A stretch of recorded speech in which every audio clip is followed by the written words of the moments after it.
So have the here and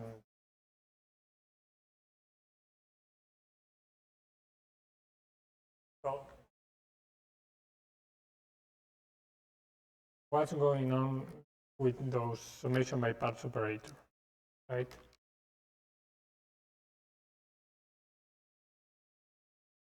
The idea here is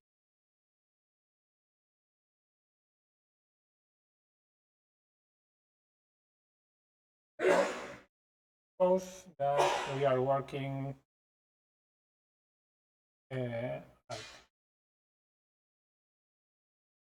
suppose we are working on a straight line, right? We're trying to solve our differential equation, and we have, I don't know, like we have something like temperature of u equal to dx times some speed, some differential equation, in this case an advection equation. And what we are doing here is try to solve this numerically. So we have all our points here where we know our solution. Right? So we have points, for example, let's name them 0, 1, things like that, up to n. So like that, or n-1, depending on how we do. We will try to fix the notation as we go here, right? So what we were doing up until now, up until before the summation by parts, was consider this as a periodic system. So if we have some wave that is doing something like this, right? We, for example, when we calculate something around here, we will use points to the left and points to the right, and when we are close to this point here, we start using periodic boundary conditions. So when we want to go one step further, we go back to this point right here, right? Depends on if you consider n and 0 to be the same point or different points. It's just a matter of how much memory you're trying to use. But the idea is the same, that you kind of go over to the other side, which is equivalent to thinking, okay, I do not have simply one way like this, but this is something that continues forever, right? Like this is something goes like this and this and this and continues and continues. So this helps us a lot to avoid any issues with our method. Because what we are actually doing here is we are not solving this equation.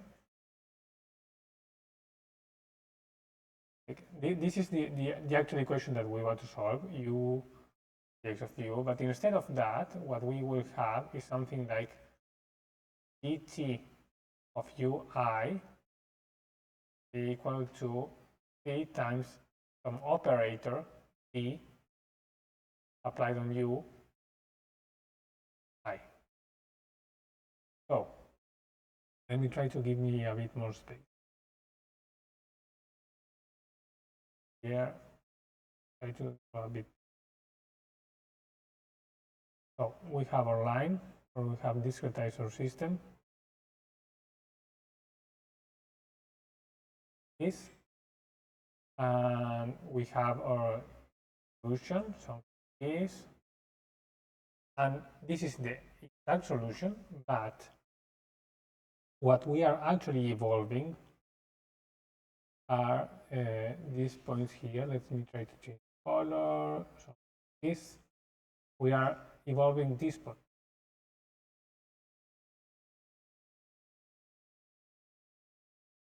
Of course, this is exaggerated times of size, but this will be the u of I, while the red would be the exact solution here. of t, and the other one ui of t, right? And the idea is that once that we have calculated this side of the equation, right, once that we have calculated this, then we can transform this into a differential, an ordinary differential equation, where the variable that we are evolving is the vector u in all the space, right? And then we use root. But as we said before, we were using periodic boundary conditions, which is not actually realistic in most situations, right? So, for example, if you are trying to evolve a wave, right, that then goes to 0 to the borders, and you evolve during a very small time, then you won't have any issues with you use periodic boundary conditions, because the information will be stuck in that region, and I mean, up until the point where the information gets to the boundary, then you don't have any. The thing is, how do you impose boundary conditions? Because sometimes you want to impose them, right? So imagine that you are trying to move a string, and you try to simulate that you have your hand trying to move the string, right? That hand is not part of the differential equation. It's some boundary condition that you are giving there. Or, for example, if the string is attached to a certain point, how do you do that? Or if you are trying to create some fluid and you have a wall, okay, how do I impose the boundary conditions in the boundaries? Right? So to do that, we need to be very careful with how we do the derivative. Because, for example, imagine that we are using the central derivative, right? The d0, right? The d0, u, the component y will be u y plus 1 minus u I over 2 delta x, right? Or sometimes depending on how you define the operator, if you want, you can define it without the delta x and then put the 1 over delta x at the end, right? Here, sorry, minus 1, right? So here we start to see a little bit of a problem, because if we, for example, are in this point here, and I want to calculate the derivative, okay, I take this point, I take an average, and the derivative will be something like this, right? This point 2, we will take this point, the derivative will be something like this. But when I get to this point, now in this situation, I can no longer take this point as reference, because the point that I should have to take is this one here, if you want, that I either don't know, because I don't know how the solution considers that way, or maybe it doesn't even exist because it doesn't have any physical interpretation, because, for example, I have literally a wall at that point. So it is natural to think, okay, in this region here, what I will need to do is try to decrease the order of the operator. So maybe I don't know how to make the derivative in this point here, but I can say, okay, I will take a first order derivative here, and I will take here this point, and here I will use for example, the d minus this part. In this part I will use, where I have, in this case, I have d plus u I will be equal to u I plus 1 minus u y minus 1 over delta x. And in the other side, minus u I minus 1 over delta x. But then I think, okay, I can actually use many other operators that I can think of. I could take more points, for example, to try to make some operators. And the question is, okay, when I add these operators, am I doing this correctly? Should I take something into account when I do them? One thing that we are concerned about is, for example, the conservation of energy, conservation of other quantities. Because when you are evolving system, you have a certain energy inside the system, right? And when we were using our operators or central difference operators, we were somehow guaranteeing that the energy of the system did not increase in time. And this is what gives us stability. So when we have some boundary condition now, we will be maybe introducing some energy into the system, but we will want to, for example, ensure that we do not enter more energy into the numerical system than in the real one. And we want that if we are not introducing any energy into the system, then the system keeps like that. So we need to be careful in how we consider these derivatives to ensure this. And in particular, we want, for example, that if we have u, this in the advection equation, the energy will be u squared. We want this to remain constant in time, right? When we put whatever it is that we are putting, we want at least that we do not introduce any energy into the system when we do this. So this is kind of the idea of the summation by parts operator, because now we can think about this conservation of energy and try to see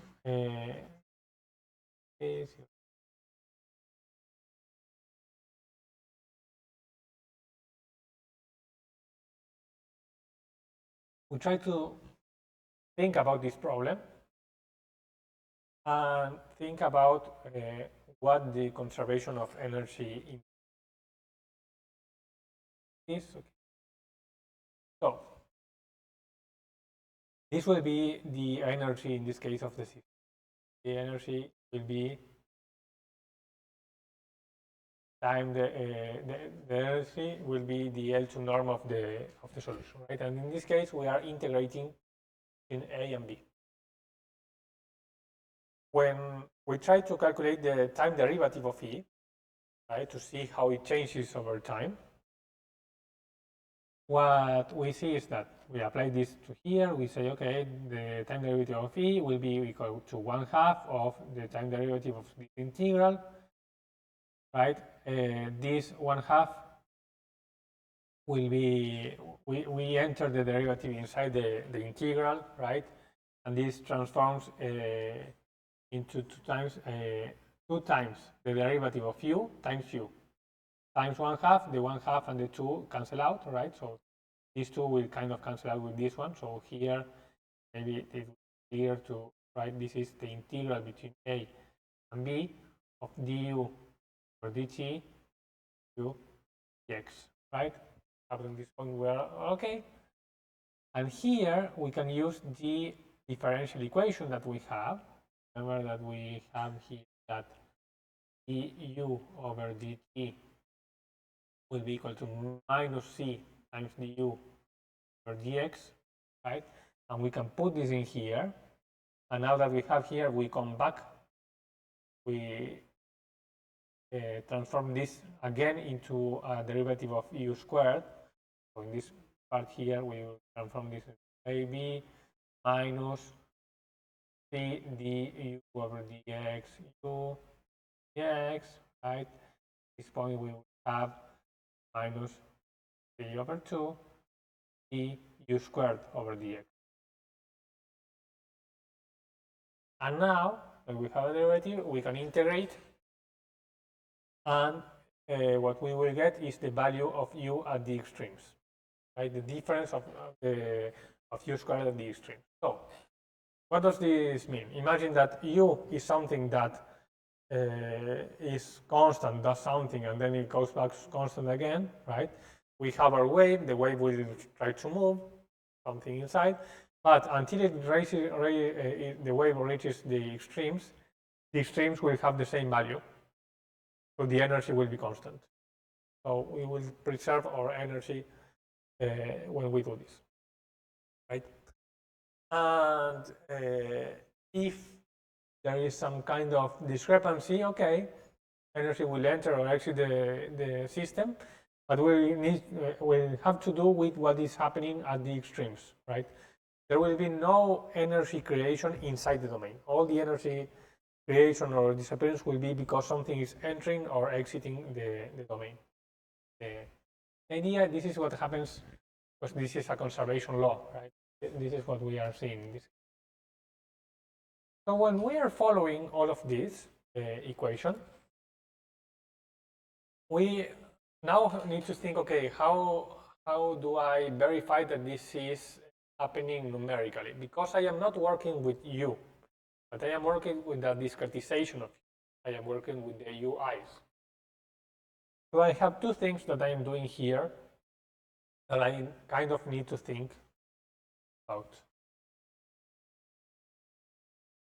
One of them is the fact that I am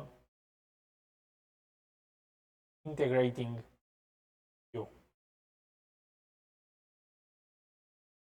I am integrating U squared in this.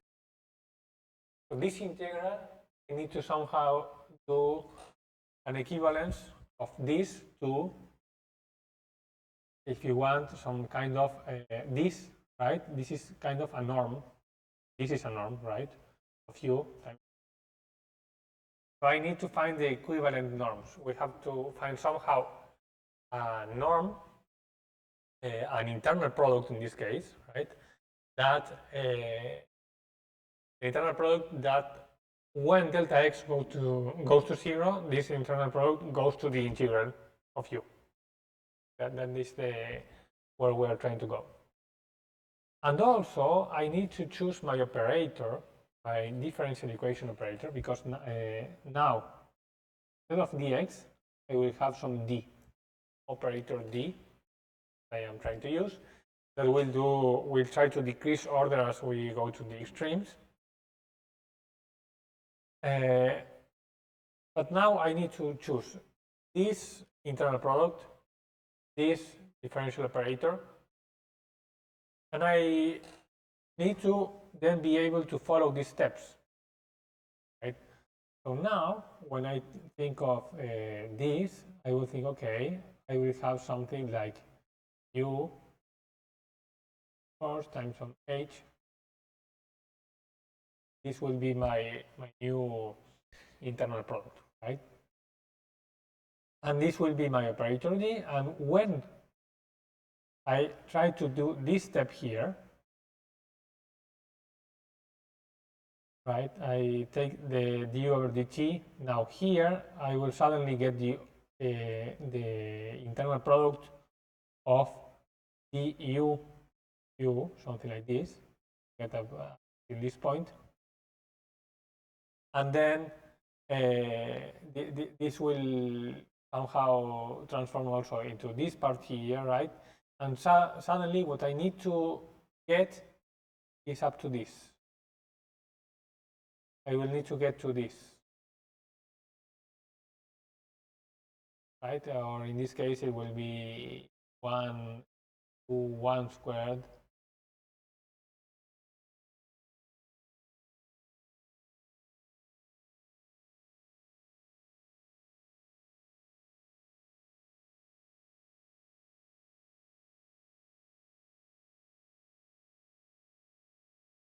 The thing is that I will need to choose my operator in such a way that I can follow this equation. So this is what we are doing here.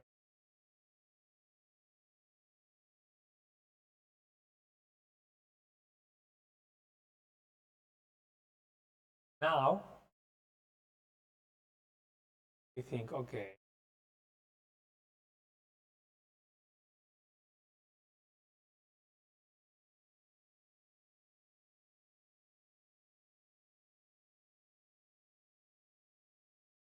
I have this internal product here, right? This energy that is defined in base of the internal product.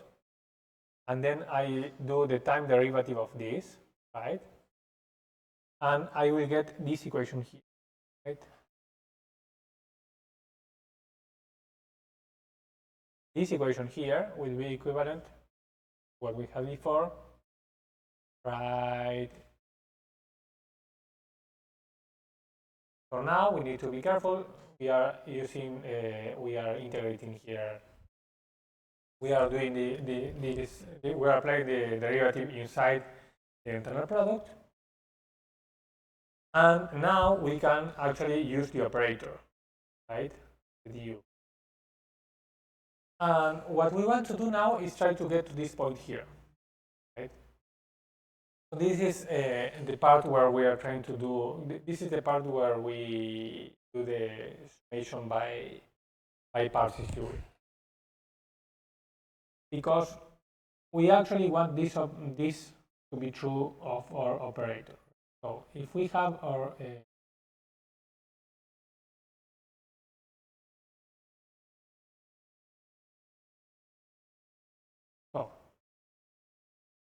let me try to do. So in when you have a derivative, right, of du times b or dx, this will be equal to du over dx b plus dv over dx, right? And if we integrate here, this will be the same as integrating.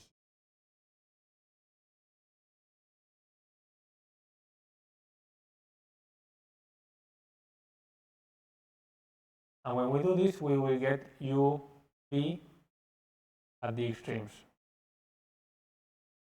will be equal to the integral du plus dv.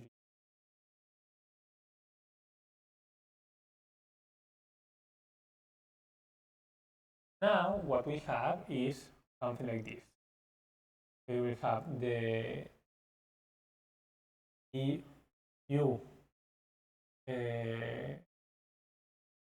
of this.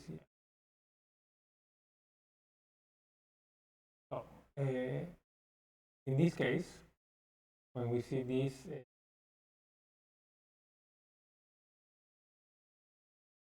this right-hand side, what we are seeing here is this u times b plus u dv.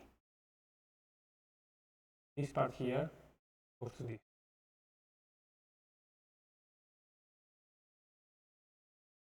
What we need to somehow guarantee is that this operation goes to this.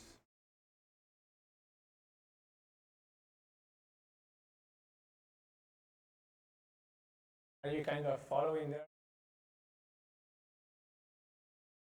So, what once you do that, once you have this property here, you will be able to do this step.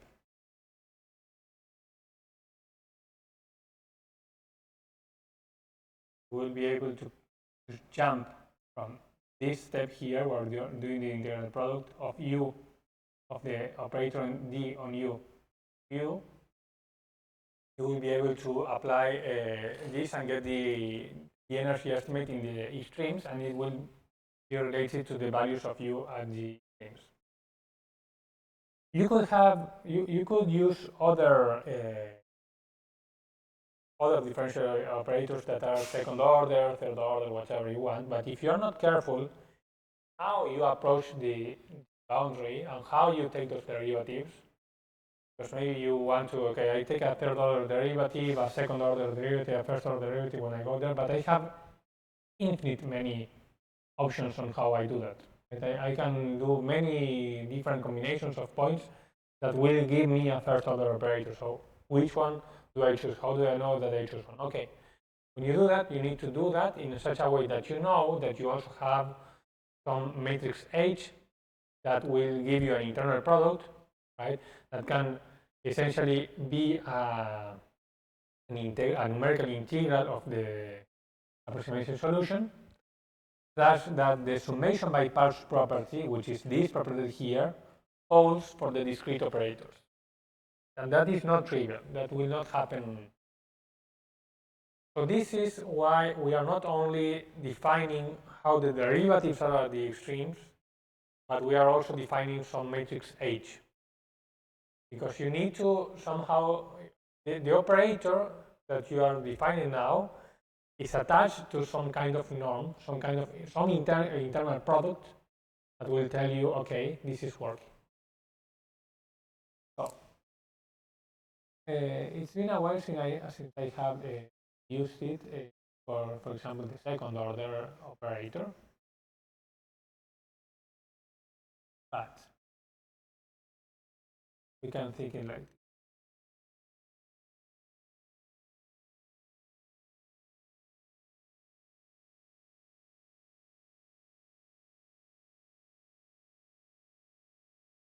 Let's see, for example, what's happening here in the D2 summation by parts, right?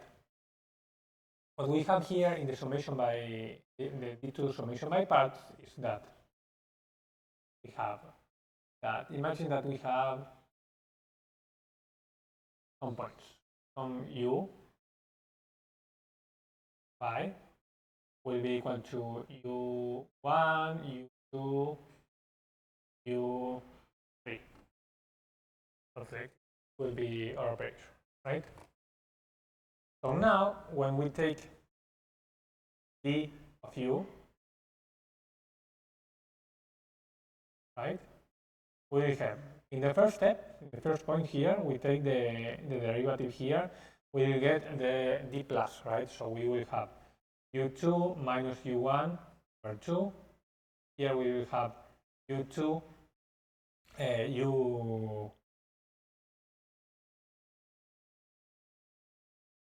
here we will have u3 minus u1 over 2.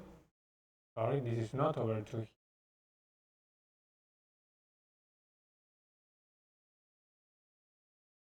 And here we will have u3 minus u2. This will be the d operator applied on u. Right? So this will be our approximations of the derivative. Okay. So now the question is, imagine that we now have some other variable, VE, equals V1, V2, 3.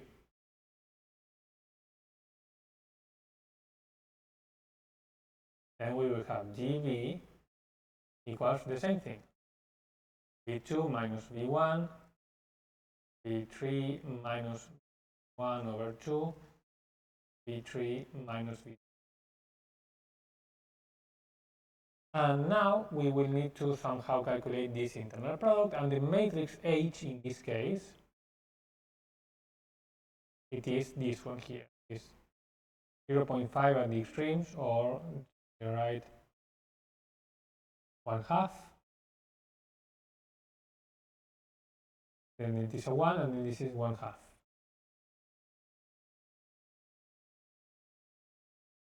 Right? Now, what we want to do is to check that this holds.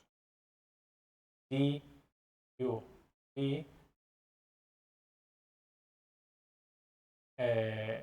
plus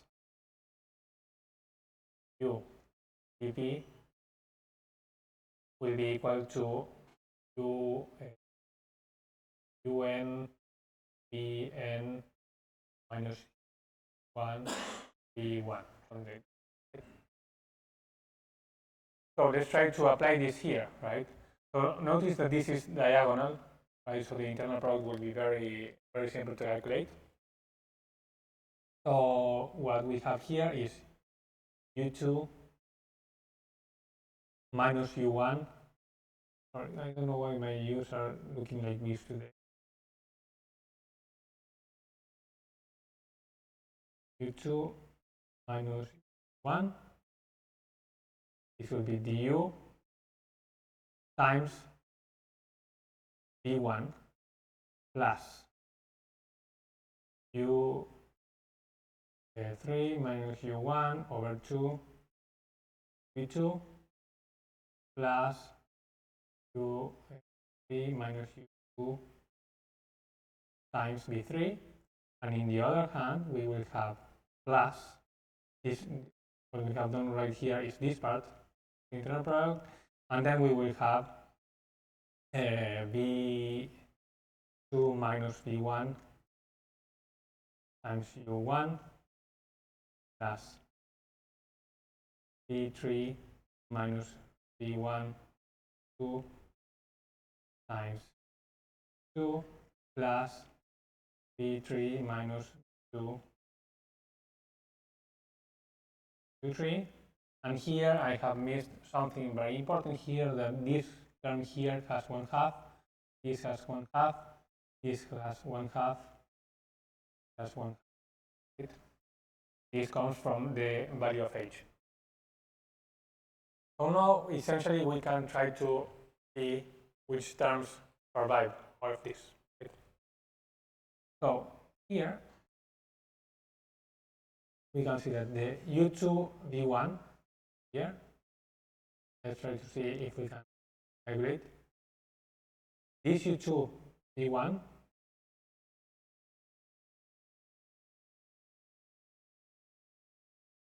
will cancel with this one, right? This u3 v2 will cancel out something like here, right? This u1 v2, right? It will cancel right 1 v2.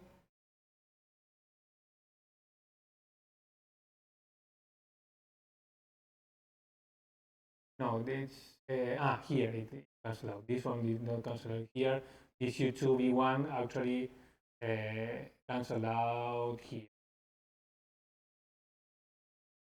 This v2 with u1 cancel out this, right? So we try to cancel out all the terms, right? And we see that we have the u2 here with v3, for example, this is a minus u2 with v3, we will cancel out with this one here. And after we do all the calculations, we get that this point here and this point here, for example, they both have the same sign, negative sign. And then this point here, the u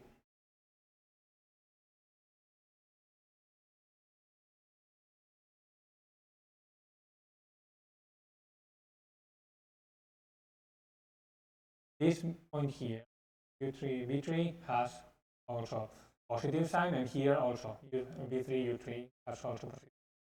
So when we end all this calculation, we get this minus u1 v1 plus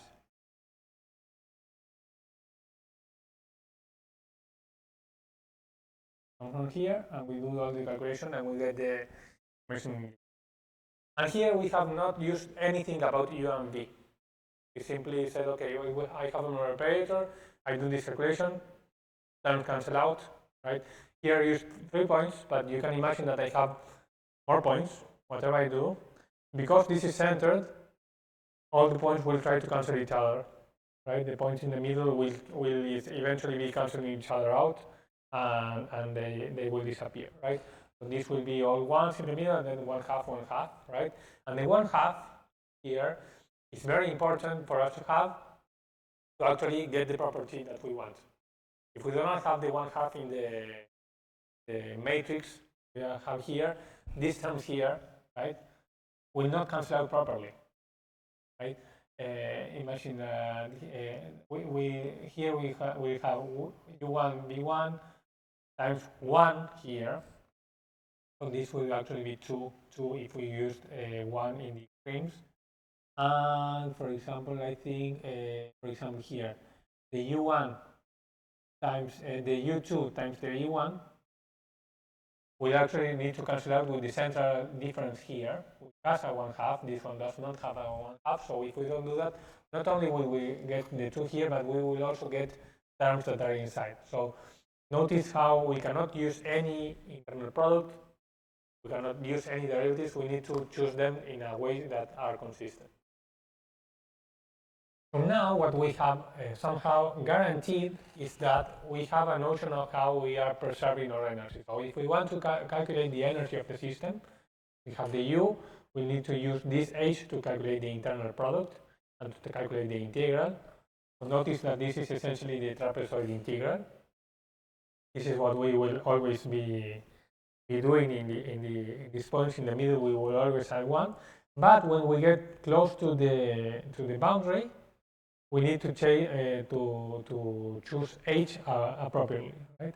And we can do many things. We can play a lot. That is why we were giving you a specific value of the H later on in the lab, because essentially what you will need to try to say, okay, I have this family of operators, differential operators that I can use, the boundary, and I somehow need to also pair them with this H in such a way that when I do all this calculation, I get the summation by parts. And I only get the points at the extremes. And I do not get, when I do this operation here, instead of using the real derivative and the real integration, I use some internal product that approximates integrating and some operator that approximates the derivative.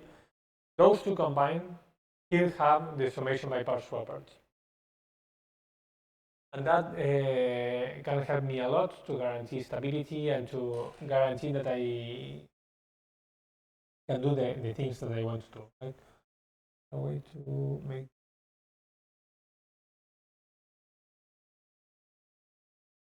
that is exactly what we are doing .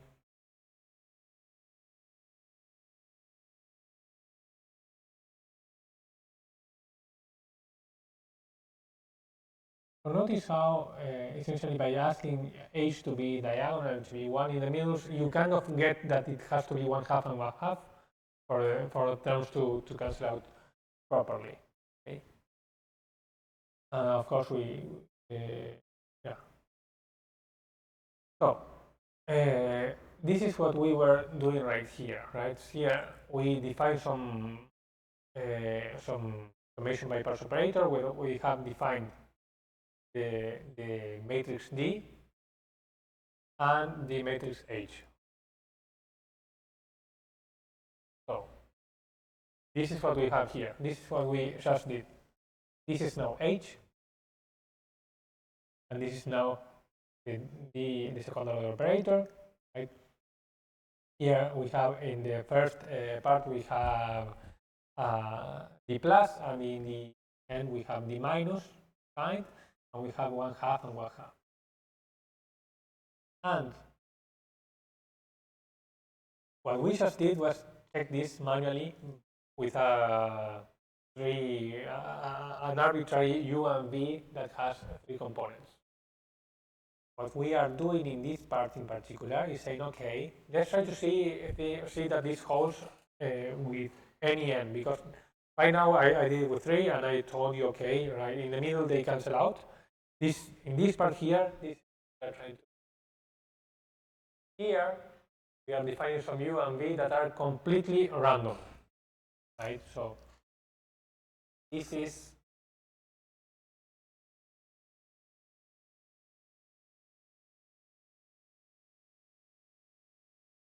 U,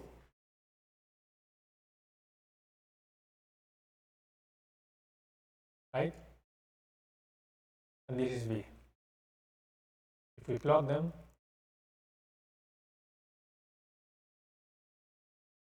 we get a completely random vector that we chose, right? And now we have our D operator that calculates the derivative, but it is just a matrix that takes some vector and transforms it into another vector, right? It's an inner operator here. And we have other different one here, different vector that is B, that is this other one. Right?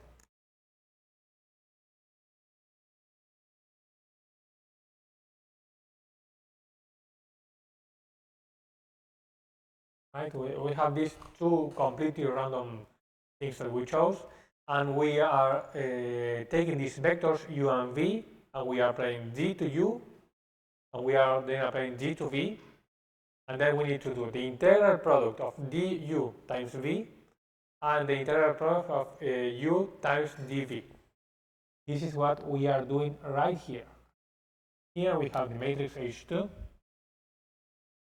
We apply it to, here we have the operator, the summation by pairs operator. We apply it to B. This time here essentially does a transpose so that we can do the product, and then we multiply times U. And again, we do the same in this part here, right? So now we are doing, which is essentially doing the integral product of du times v and u times dv, right? And now we are trying to check that this is exactly the same as doing this operation here at the extremes. And notice here that we are no longer thinking about d as a derivative operator. We are thinking more about the property that the operator has. The operator has the property of taking some, the d operator exists on its own. There is another matrix H, and we want this property to hold to whatever u and v we are putting there. It's not that u or v needs to be smooth or whatever. Everything that we put here, we will get the value at the extremes, right? And this is what's happening here. If you see and you try to do this abstraction here, abstract this, you get 1 times 10 to the minus 16, which is exactly 0. This is not 0 because we are working on a machine and never be 100% exact, but you see something that is close to 1 to the minus 16, this is usually machine precision. This is as far as the machine will go. And all of this that we did right now was simply to try to, okay, say, I get these properties at the. Then there is the term about the, I don't know if this kind of goes the way that the parts that you were not understanding, or is it more like the summation or the SAT term that you're trying to understand?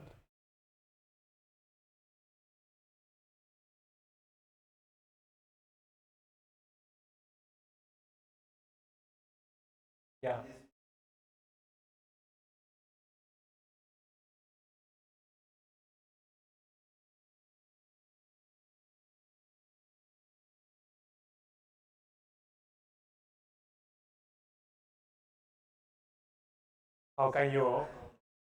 How you can find them?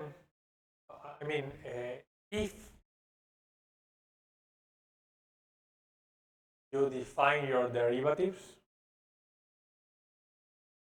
and Leko, help me if I'm wrong here, but if you define your, like you have your central scheme, and then in the boundaries you do something,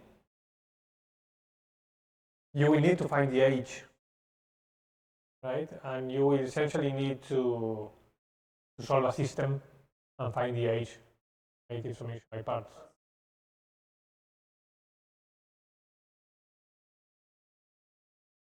You kind of do it side by side, right?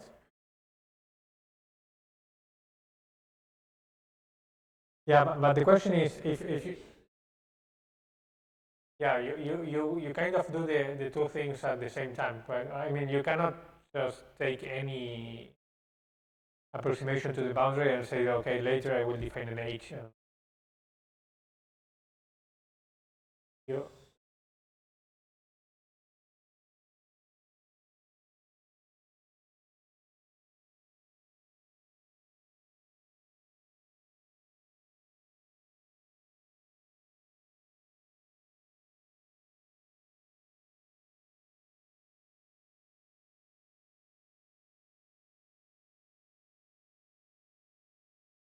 for example, here.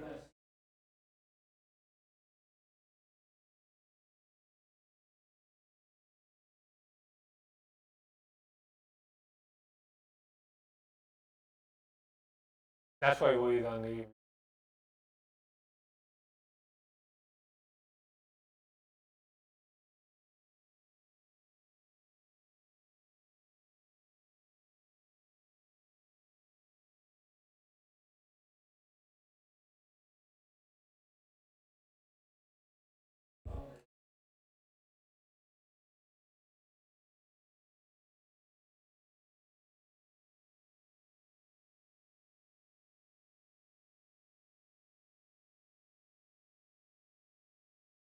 Is it?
Because if you try to choose a different derivative, for example, in the second order boundary, they try to take more points. You will never find the h, or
once you get to that part, do you understand, for example, the simulation, the SAT?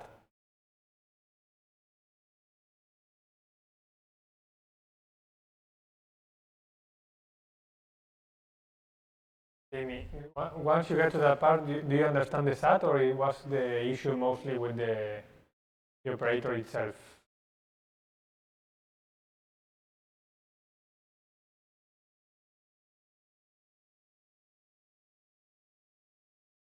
About this.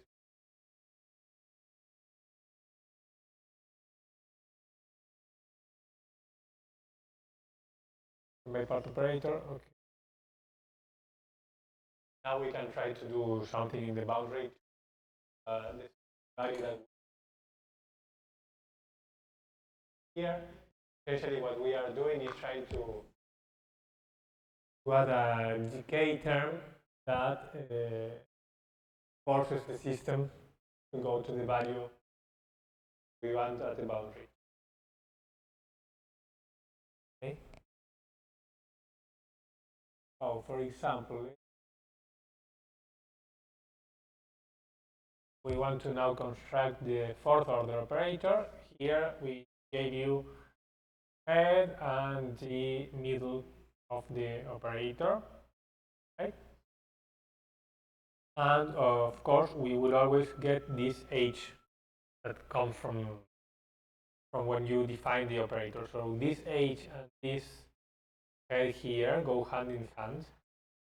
You need to think about them together for the operator to make any sense in the division by parts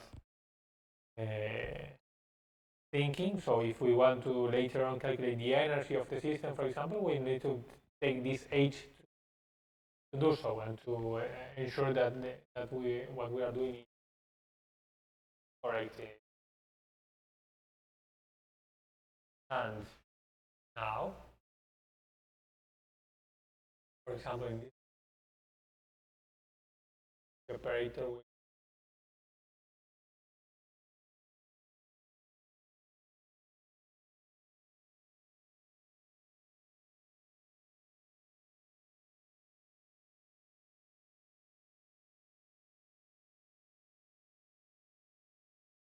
now create the fourth order.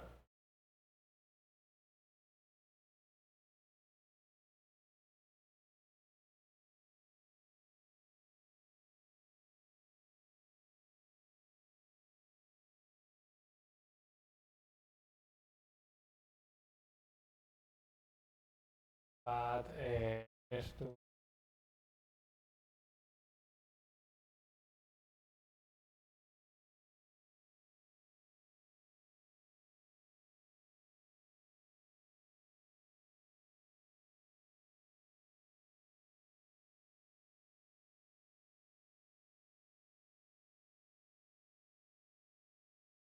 okay, so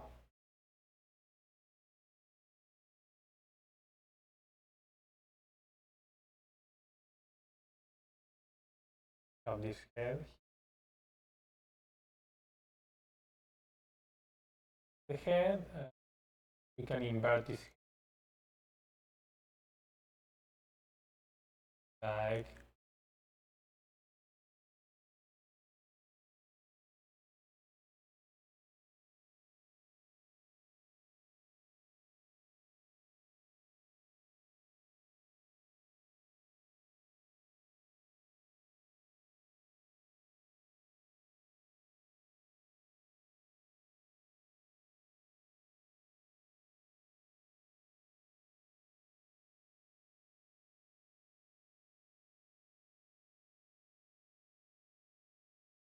this way. We kind of fit the matrix. We can use it later.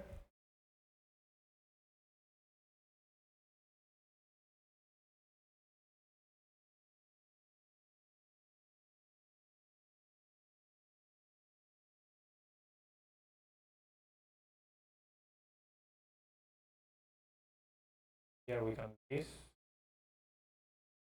1, 6,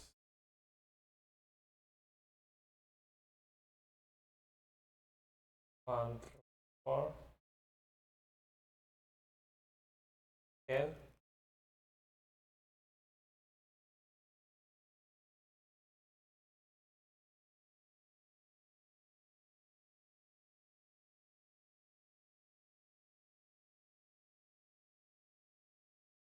yeah, 5 and minus 5.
See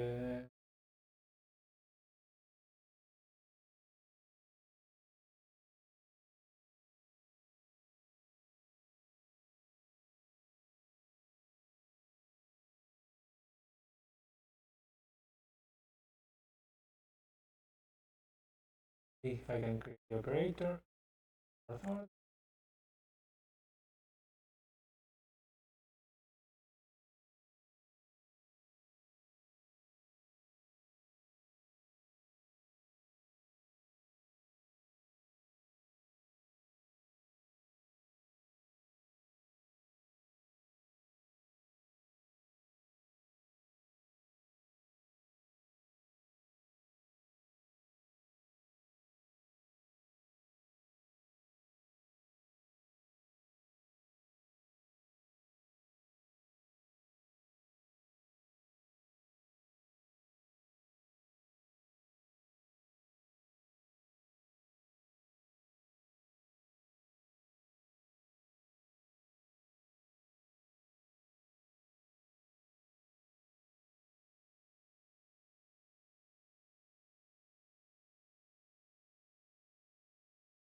And I was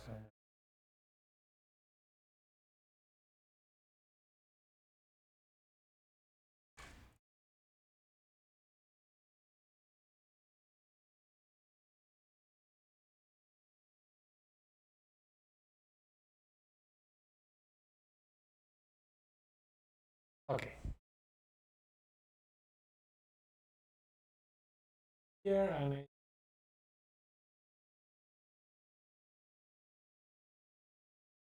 now E or equals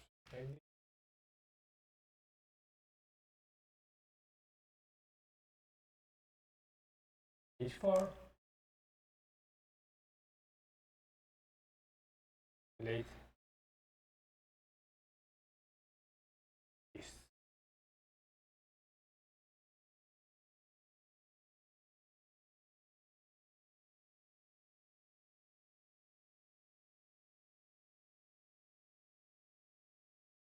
First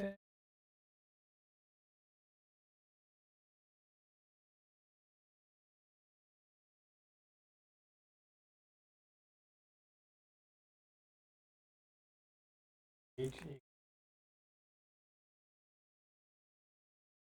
H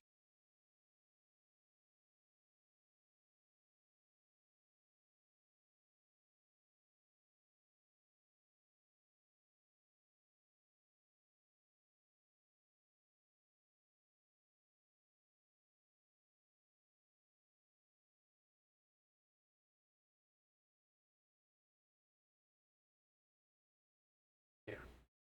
Okay. So this was the idea, for example, of this exercise. We take this head and we take this H here, which we have defined. And when now we create our operator, this will be, for example, D4. It will be something like this. So if we take, for example, D4 right in the middle, and we take this point here.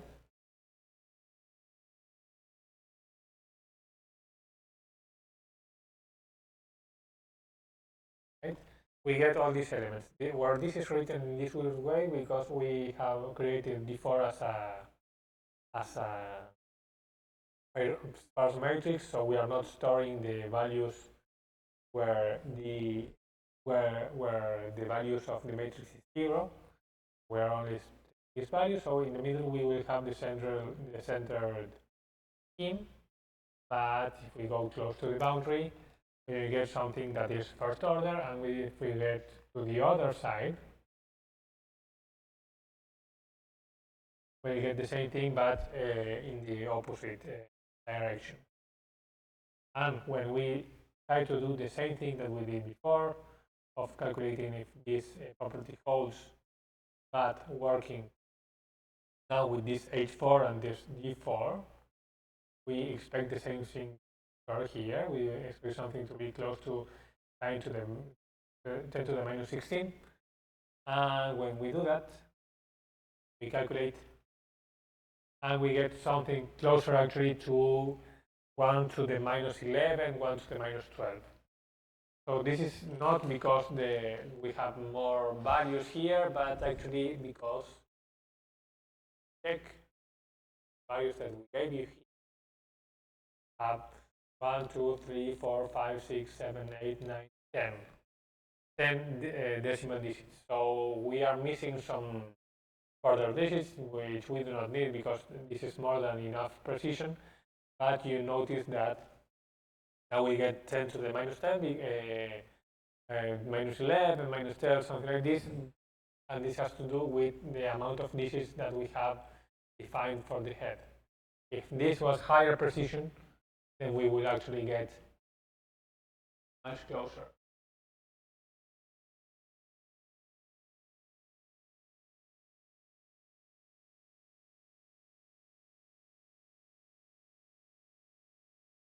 Points to second order derivative, but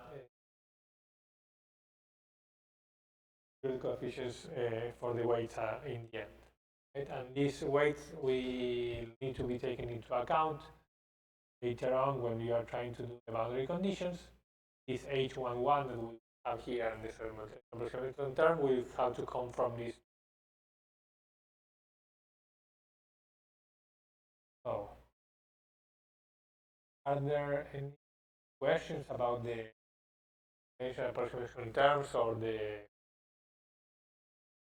summation by parts algorithm? No, Virginia, I will send it.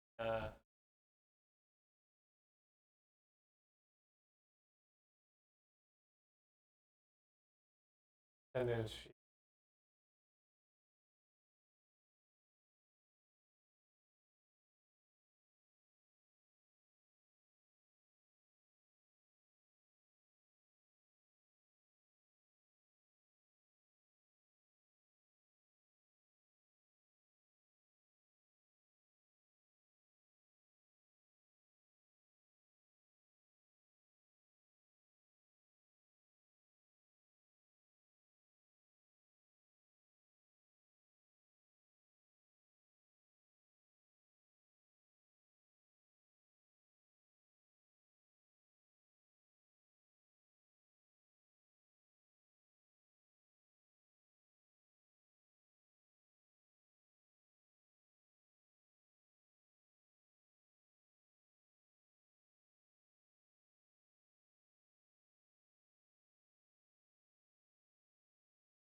There it goes.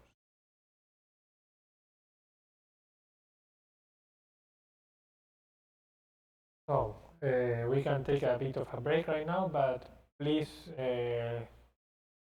Does anyone have any questions about any specific lab, any part that they are struggling with that we can help you with?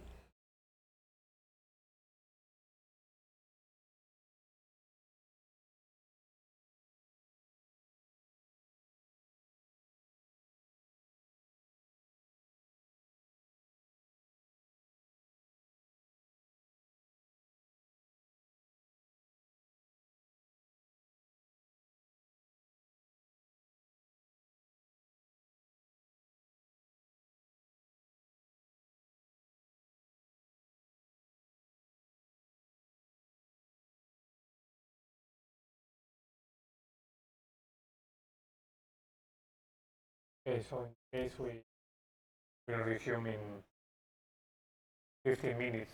So think about any questions up until that point. No? 11:30.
or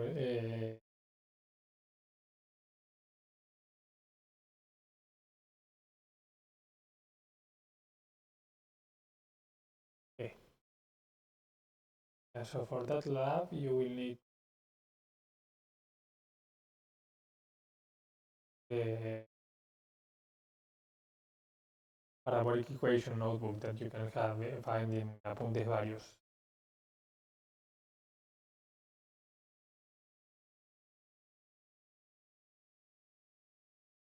Essentially, you need to use this here to try to apply the normal and boundary condition.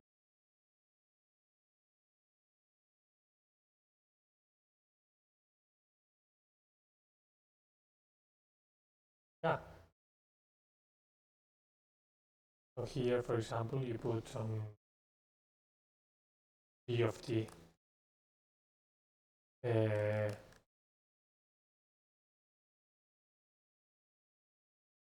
Right? And here also, for example, you can think about it this way. H of t.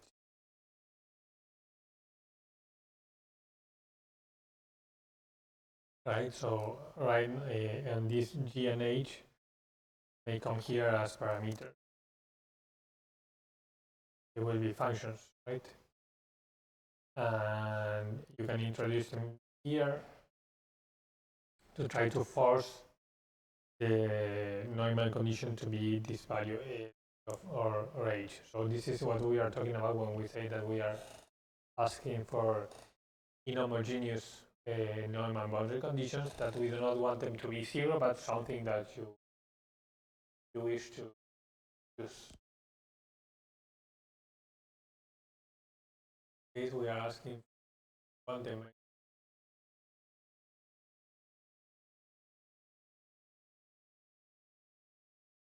I think this is what we are solving.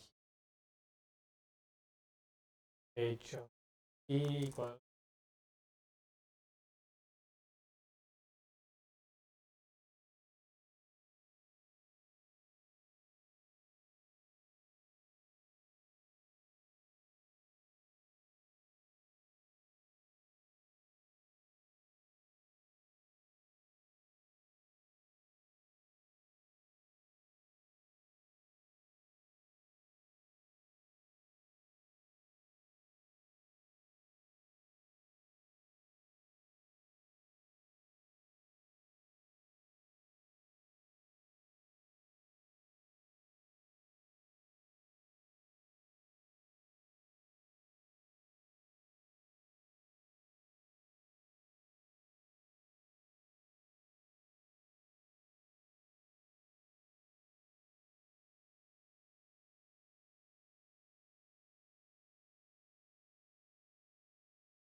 right.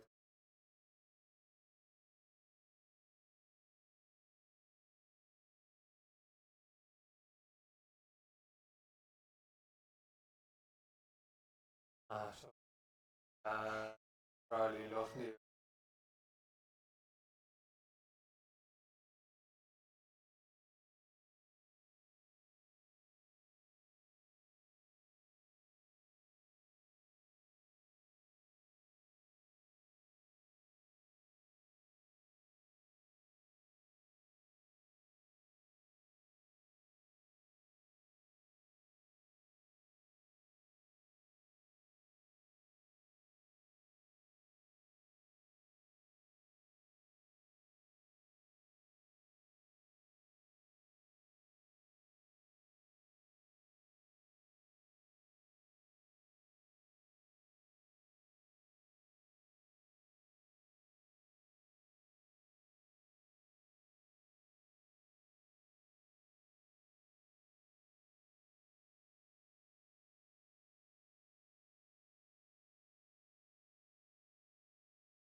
what we are here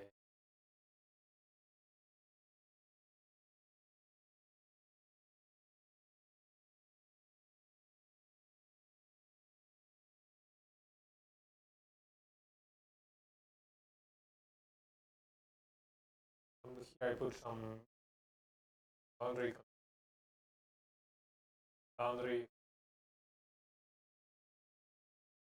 a value of a Neumann boundary condition at the extreme, which will essentially fix how the derivative looks like at the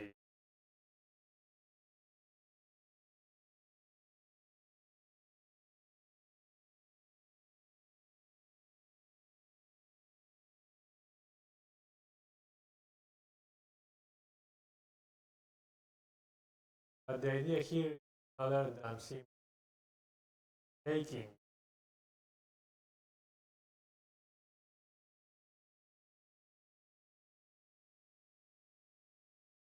exercise use the right hand side of the Neumann, uses and copy and paste, but now instead of using homogeneous boundary condition, you need to put some function here. And you will need to enter that function here as a parameter. And the parameter, 3 different parameters, and then you can try to see how the profile looks after a while.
So these are the outputs. So we are putting Neumann condition here at the end.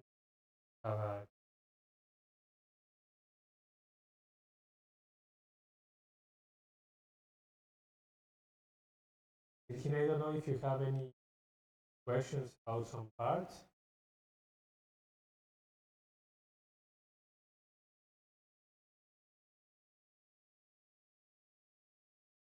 That with this concept of case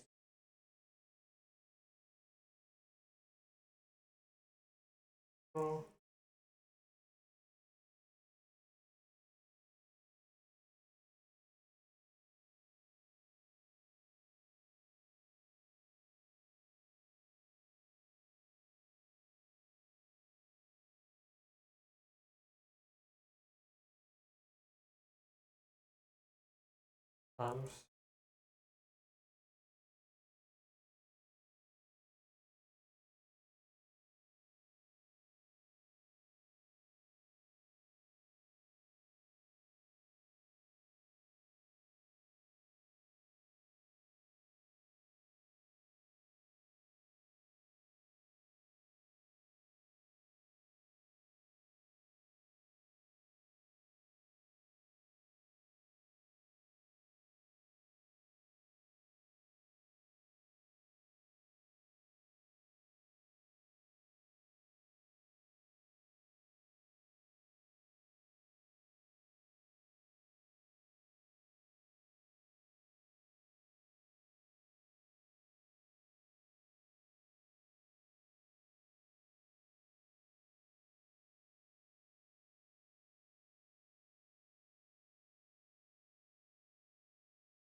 Here you can see here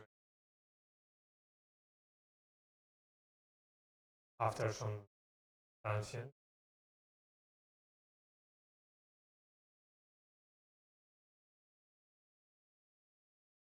Goes to a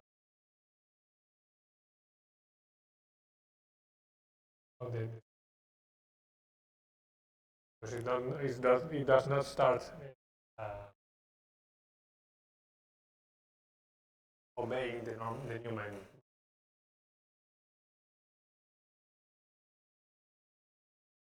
So this is what's happening in part, right? If you take the sum of u, it goes down, but it goes down because it does not start obeying the Neumann boundary condition. Neumann boundary condition in this case, because it is homogeneous, is telling you, okay, the derivative here has to be 0. But look at how it starts not being 0, so yeah, maybe where are we putting the initial data?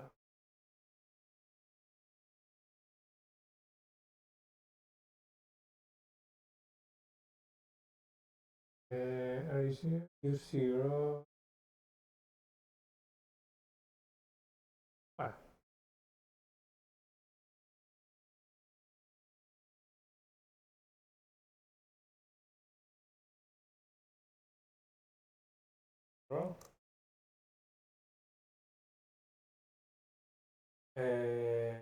X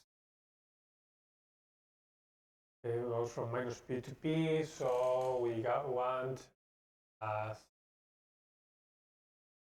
cosine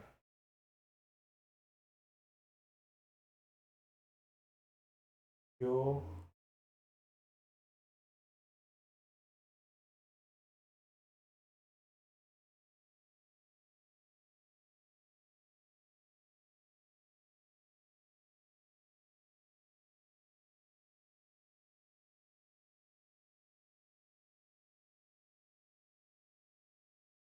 las cosas. Ya tendría que saber suma bastante.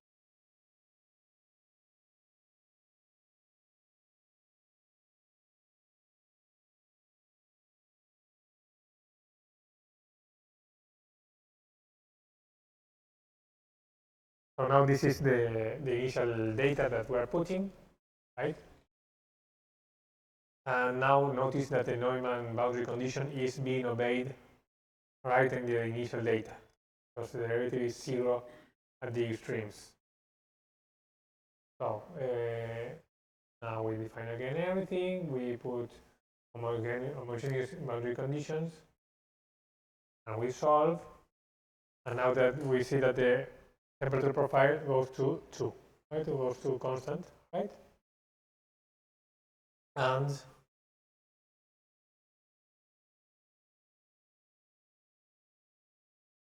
okay, here there is a one. This is probably some weird thing in the boundary, right? It's almost false. Your sums end up being staggered, Virginia. So Virginia, did you start from this notebook to do this the penalties to do the Neumann boundary condition? Because yeah, the sum being staggered, yeah, that's not. Maybe the issue is that here I am taking all the times, and maybe you are taking finite times. So if I do something like this,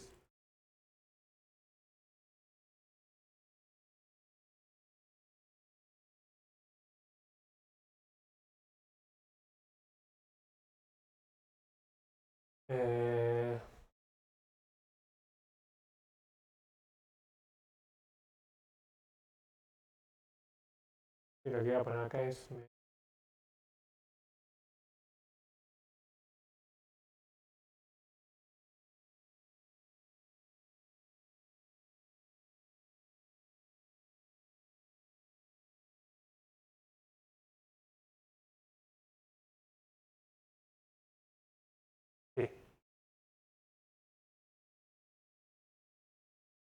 This is what I am getting here. Maybe, yeah, I was missing the 1/2 terms in the extreme. That's what.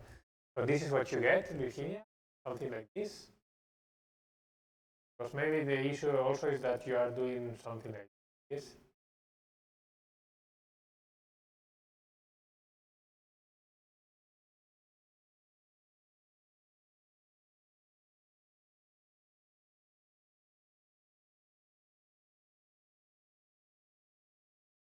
And then you get something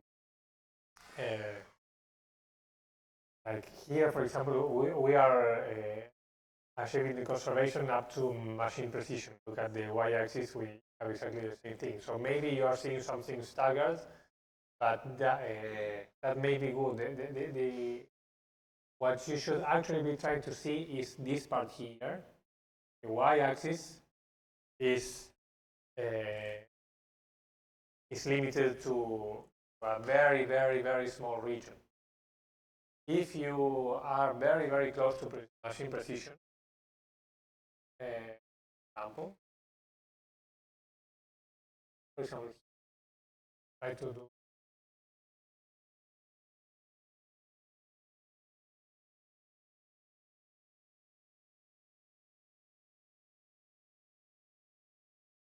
here we will go from 20 to the end. Here also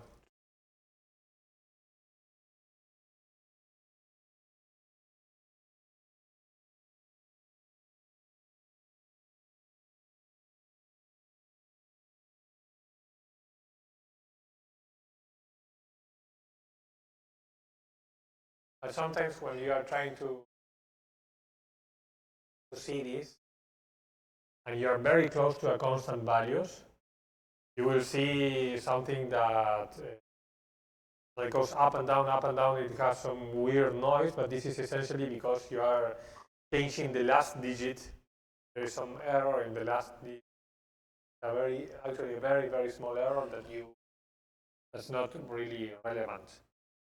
So, question: what you are seeing, something that looks like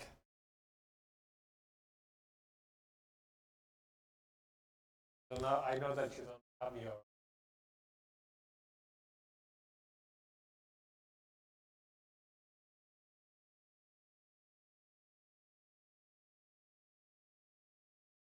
have your place there, but the question is that if you are seeing something like this, or if you are seeing something that is like this.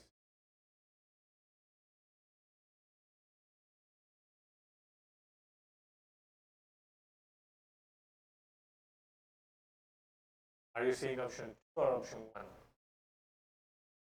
1? Something like this. Okay, so but notice that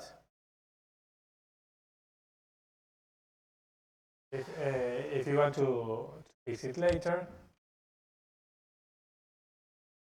notice what we are doing here. Here, when we do all this thing here, what's actually going on here, right? So here I am passing these two functions c and h, which are the boundary conditions that I want to do, because I want to force that boundary condition at the extreme. And I am forcing that boundary to the derivative of the function.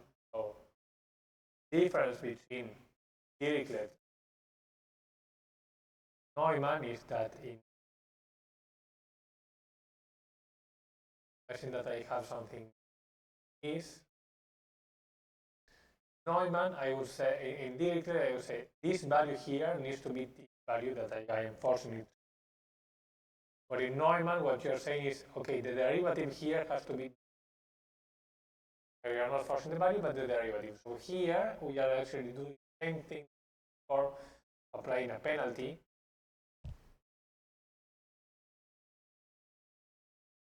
Penalty that was the one we are doing Dirichlet boundary condition, where we are saying, okay, the last value has to be g. So you put essentially an equation, a differential equation that will give you an exponential decay that goes but in this case here,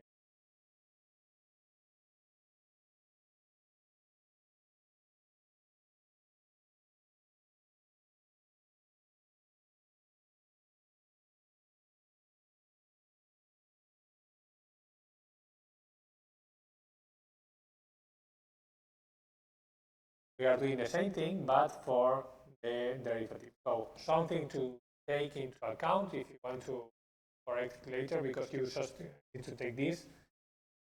Be careful with the signs, right? So this, for example, was written something like there. Here there was. So here you will have to put h of t, for example. And be sure to be dividing by this coefficient, right? So this coefficient here is a boundary term that you need to take into account because of this h operator that you are using. So because of the internal product.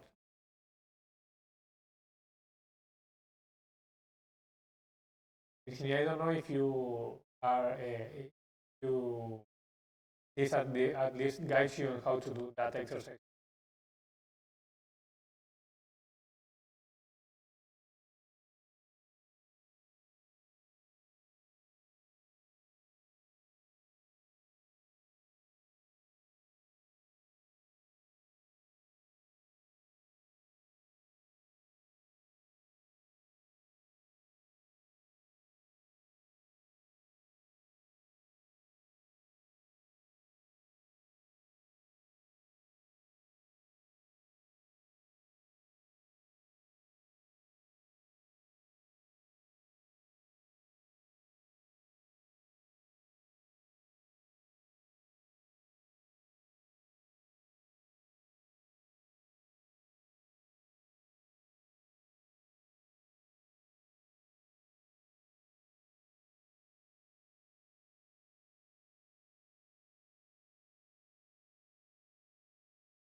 Okay, yeah.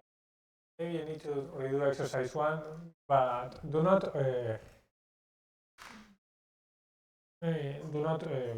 kind of overthink it. If you want, you can send us a message so we can help you more directly with that exercise. But take the notebook that we have in class, look at the part here with this Neumann boundary conditions, right, that we have here. And then you can do several things. You can change the initial data that you want. So here, for example, I chose some initial data that obeys the value of the derivative at the beginning is equal to 0. I put this temperature here. And here in this part, so this is how it looked like originally.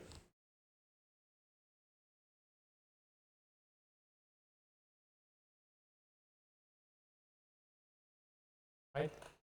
This is how it looked like originally. So here in this part, you need to subtract some functions at the boundary, right? So you put some parentheses around this, and you simply subtract whatever you want to do, right? These functions here can enter as parameters, okay? You simply define a function that you want. So, I don't know if you understand how to define functions in Julia. If you want, we can even check that so as to help you with that.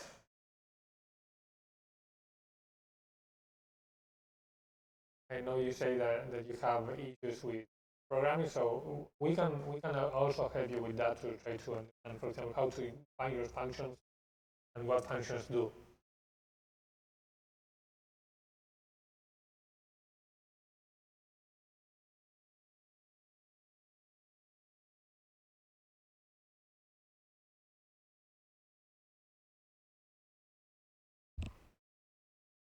Do you want me to?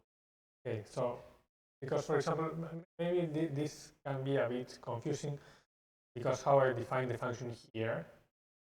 So Julia has essentially 3 ways of defining functions, right?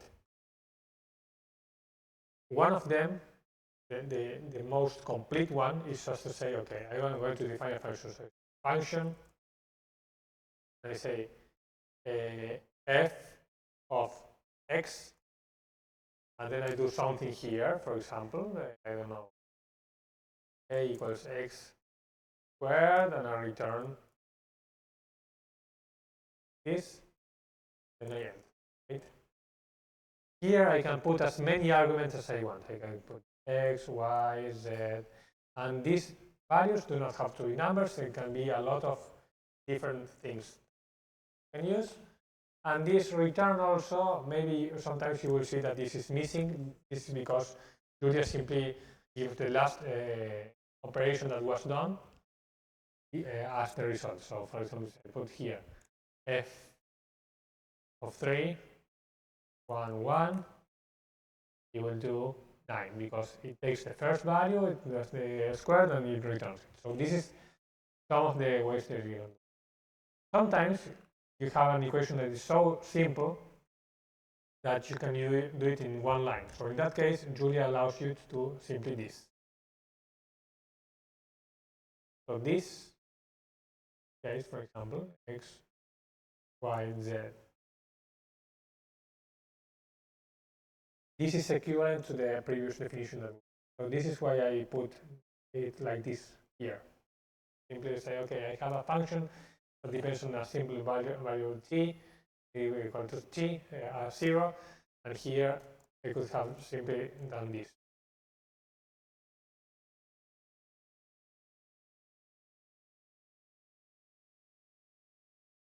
And this is exactly the same, just a bit longer. So that's why this. So once you define your function, you can do it and do. The other way to define a function is a bit more difficult to understand sometimes than what it is before, but essentially it's just saying, okay, the function that's x as squared.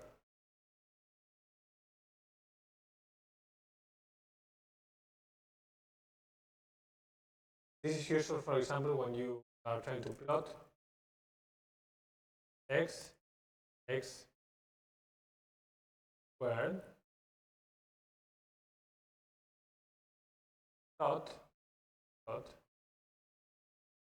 I can put, for example, I can put sine of pi on x dot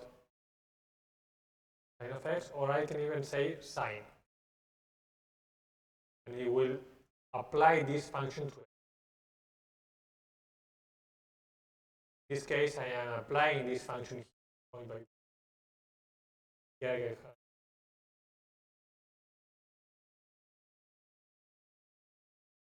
Have worked. So this is a way of defining a function without giving it a just exists here in this part, and I can using it right here. So the idea is that you define your function either this way or this way, and here you whatever you want to put to have your Neumann condition. You need to put the value of the derivative here. As long as it does not go to infinite, then you will get something. Right? That here, right? Here I am passing it as an argument. So when I said that f to a function f, x, y, these values here can be anything, and they can even be other functions. That's the trick that I am doing here, right? So for example, I can do y of x, and later I define, for example, function p of x turn x squared, right? And then I do f x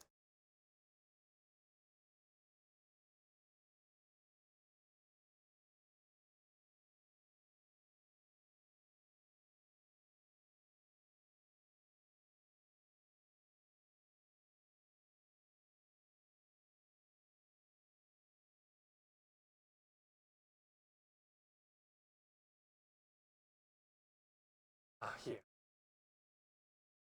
I will do it.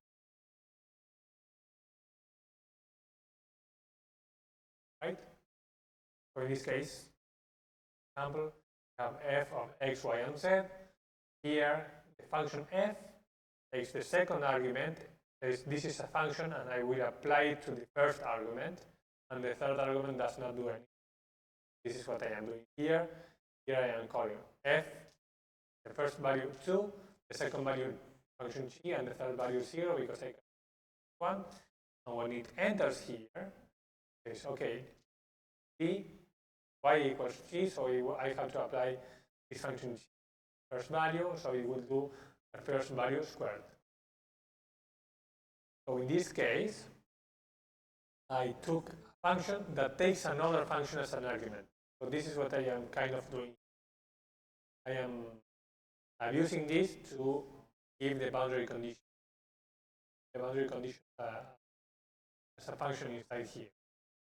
And the good part about this is that I can later change g and h to whatever I want, and I just have to pass it down here. And it will work with this new h and j, and I do not have to define the boundary conditions here. I can define it outside the function and then apply it here. If I want to use Neumann, I just put h and g equals to 0. And I don't know, Virginia, if I've made myself clear or if I introduce more confusion on your understanding of the problem. So, notice that, right? That here, for example, in the P, this is a trick that appears a lot of time. P is parameters, right? So a tuple. Have several data structures that you can use.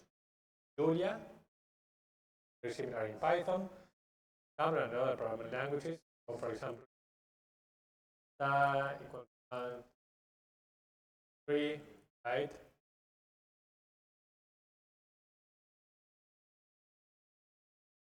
A list vector in Julia has 3 values, and this can be anything, right? It can be, you can put a string inside and it work, right? And you can say, okay, now you can change some values and can change the first value to 3, for example, and now this. Notice that we can also find a tuple, exactly the same thing, except for the fact that you cannot reassign the values. Once you create a tuple, that is a tuple. You cannot change the values up to a certain point, right? So you can put something inside here that can be changed, but you can change it outside.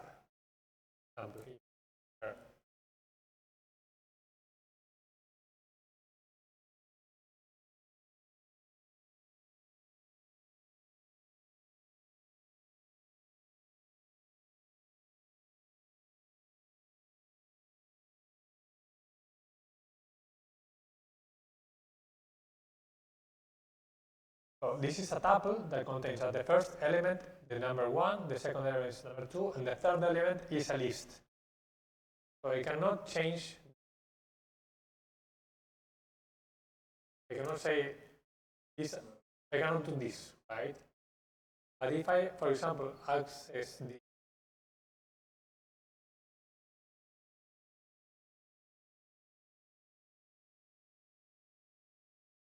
This is a vector, and I can change this vector.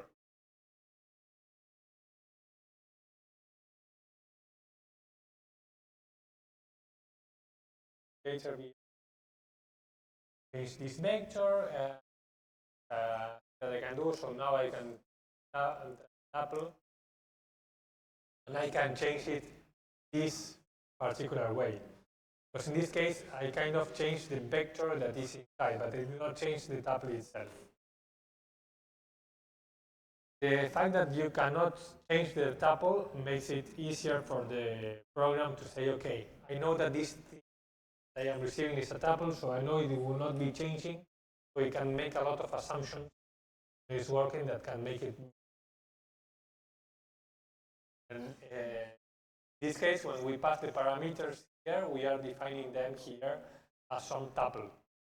We are putting a tuple where the first element is the differential operator, the second element is function g, the third element is function h. We are passing it this way so that Julia knows, okay, this will not be changed later on, and we can also guarantee ourselves that we are not going to with this.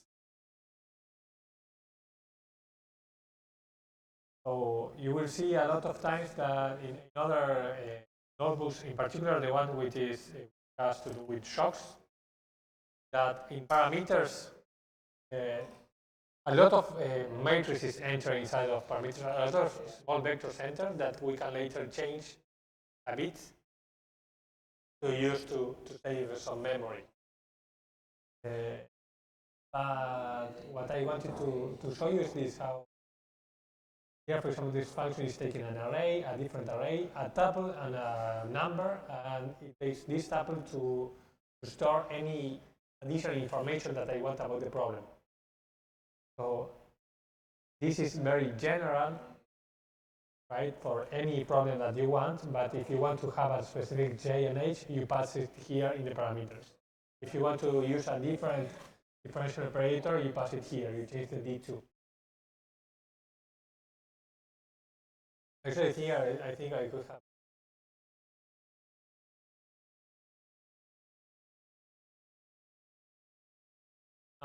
Let's just put D2 here. But you can use different approximations.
For example, when I'm applying the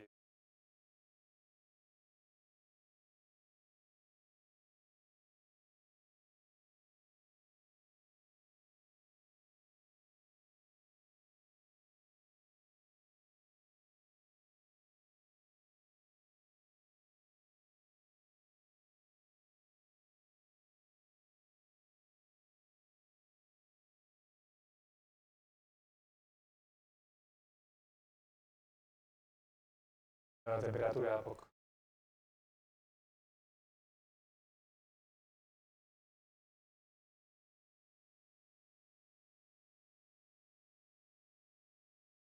I did not put something that.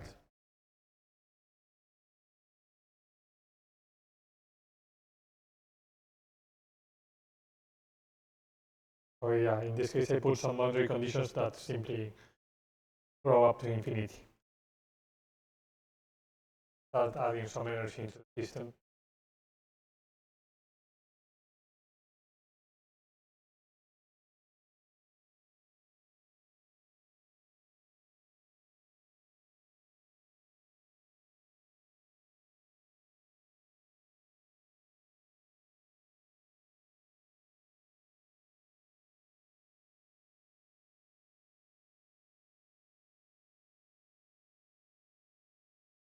And this one is more balanced.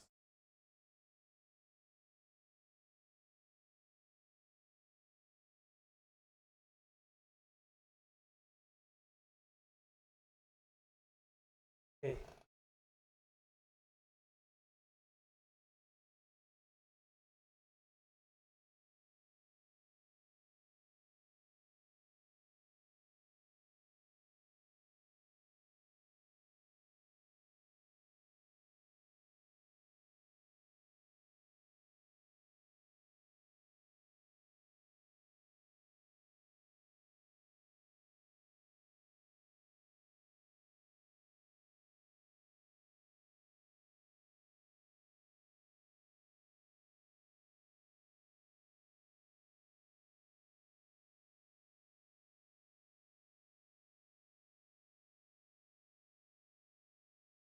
And for the other one, the third one, what you would expect to see here, let me have this out. What you would expect to see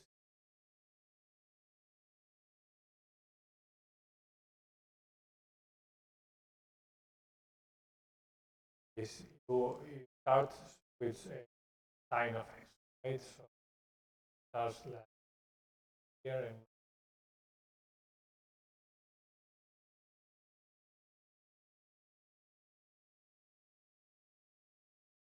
and you are plotting sine of x over 2.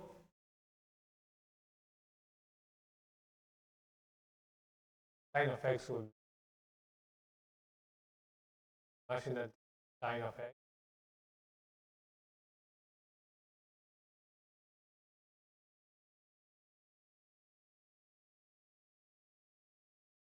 so we are putting Dirichlet boundary conditions. In this case, I think you can even do simply periodic because the boundary will be zero all the time, but whatever is this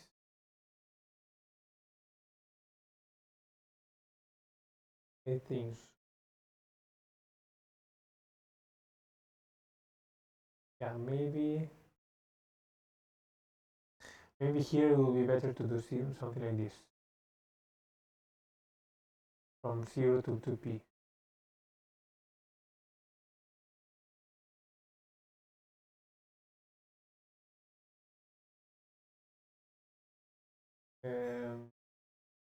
Yeah, because yeah, por ¿qué lo había hecho vos, Nico, o lo había puesto yo?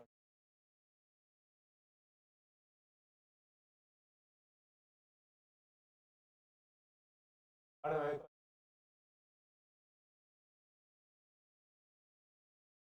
so we can change this maybe. Porque el problema es que como lo puse, the problem is that now I notice that the way I put it,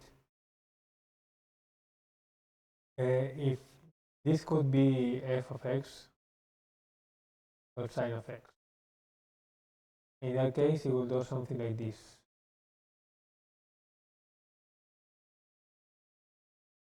Right? Because I put sine of x over 2, this makes it actually to do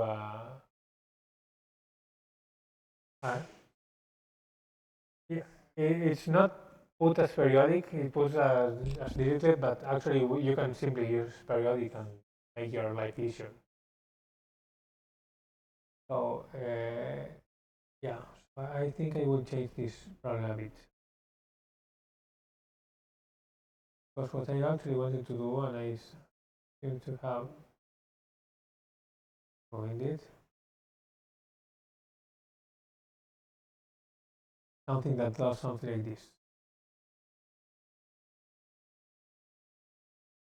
Okay, so you can put periodic boundary condition here. So what you will see in this case is that this will try to transform into a shock.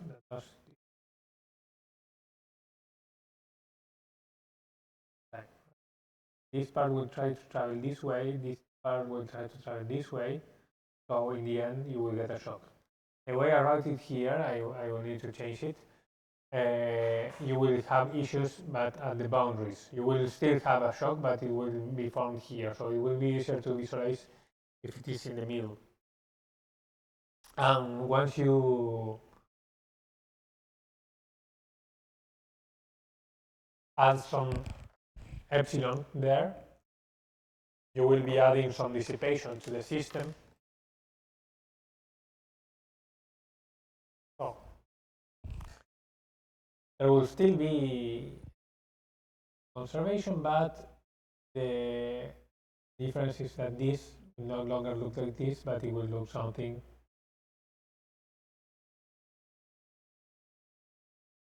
like this.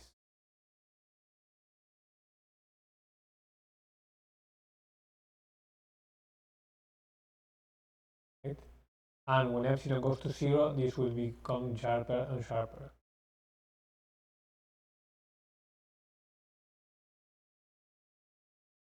So you can either put Dirichlet boundary conditions here,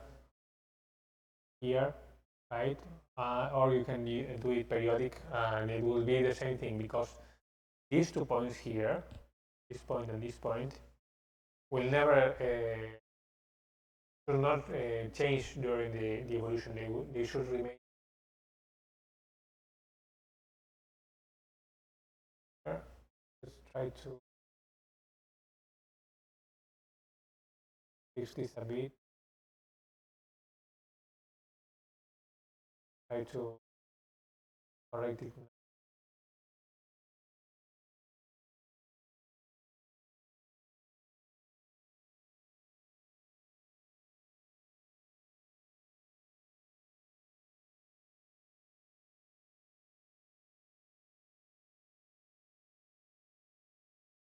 And change this.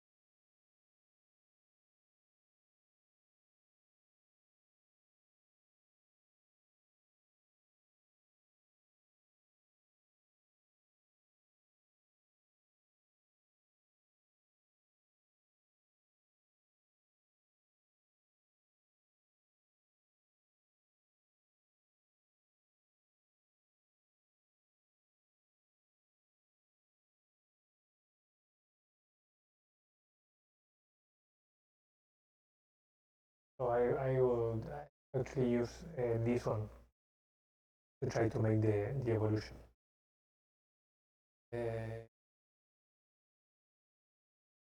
What if I have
Here I am on this.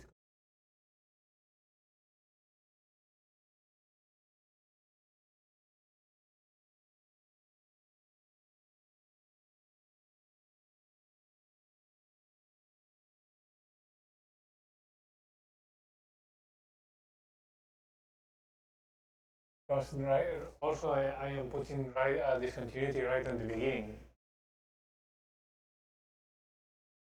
Because I am saying that games will be -1 and 1.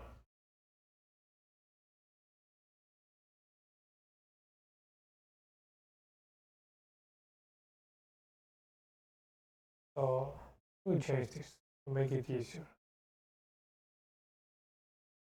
We do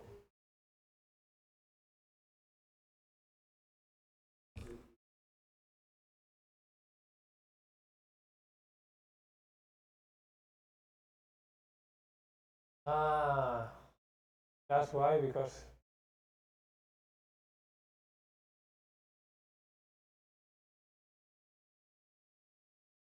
okay, but why are we starting sign then?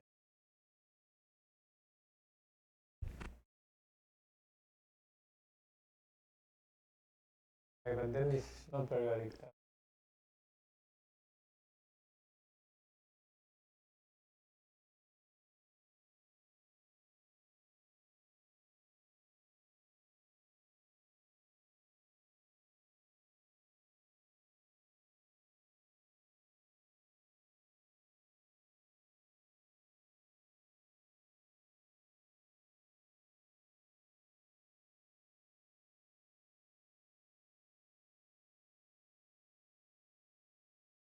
Right now,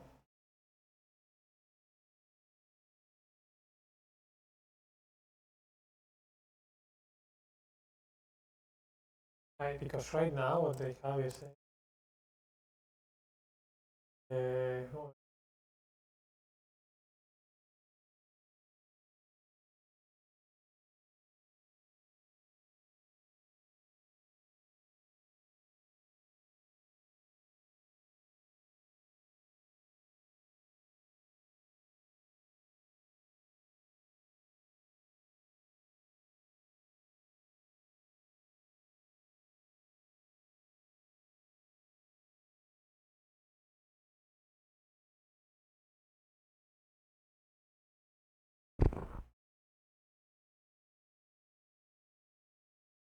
no, it was okay. I think I put something and then you changed it. I don't remember trying to put. Okay. I get it. Yeah.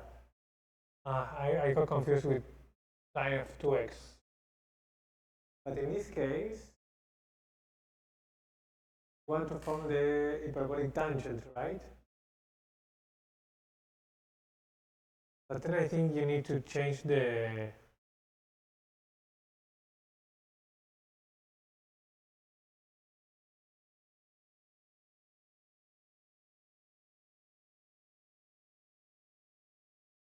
No, I think it should be the other way around. It should be this. Yeah, so we need to change the sign because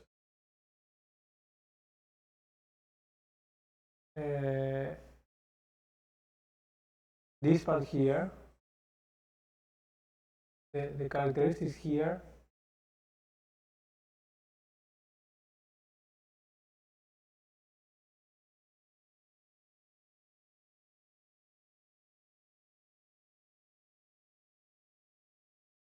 okay. Okay. Then it's okay.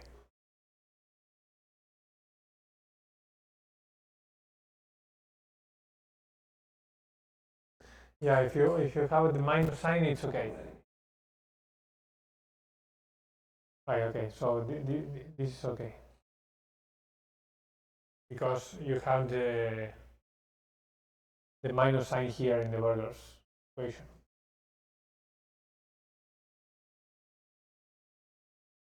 Okay.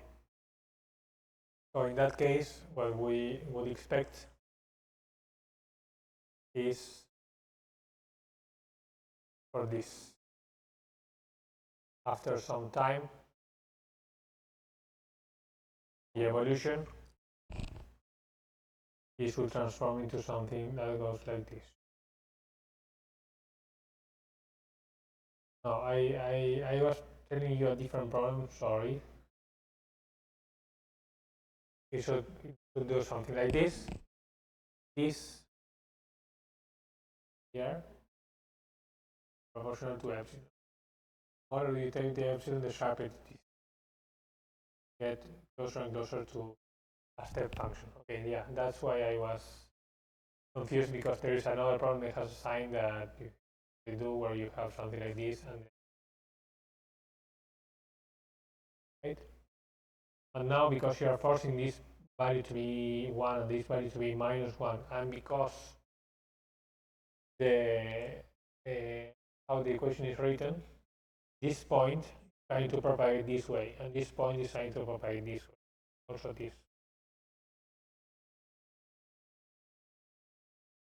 And right in the middle, you will have this dissipation, what you have. So the solution will, of course, try to be straight, but the dissipation will try to prevent it.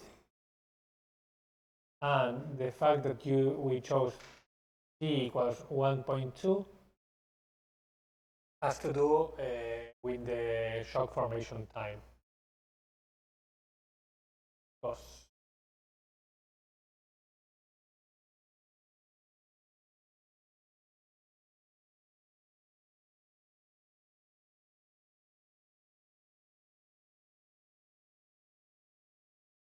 the shock formation time is -1 over t -1 over x.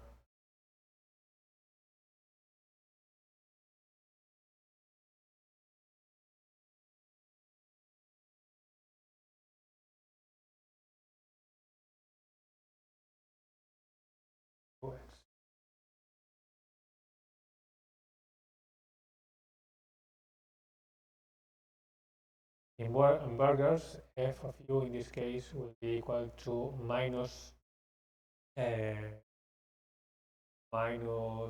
and if will be equal to 1, so essentially we'll need to consider the minimum of ux, and we have sine of x over 2. Derivative of this will be 1/2 times cosine x over 2, right? So in this interval here, get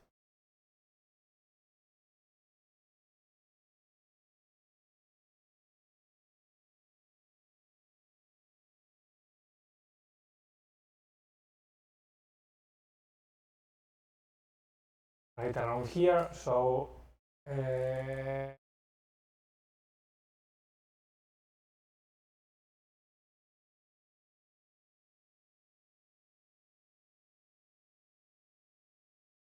yeah, so we chose this so to avoid, I think, to avoid the shock formation, certain that the shock will check.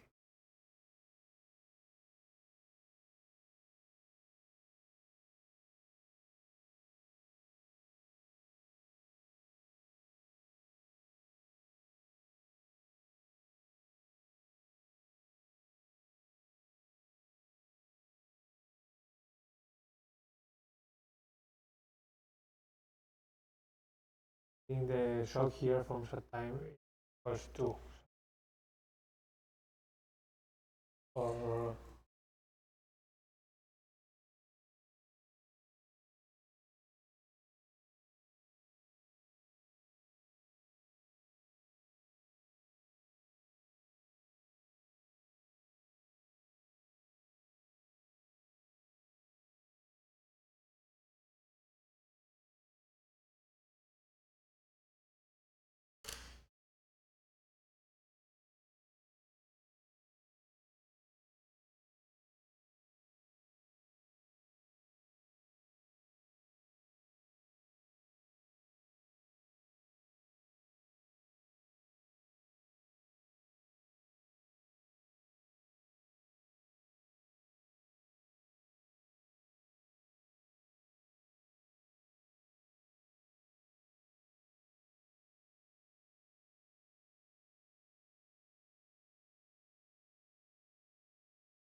estábamos haciendo antes.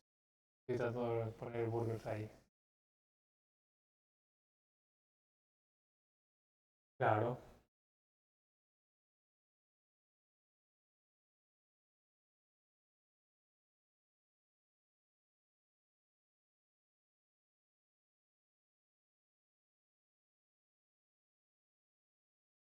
Acá hay que poner el de 2 también. Entonces, esto va a ser,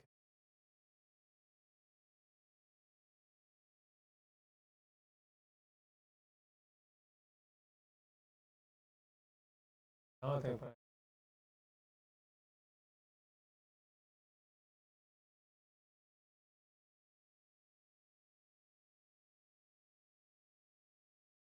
No, pero el problema es que después tengo que multiplicar eso por u.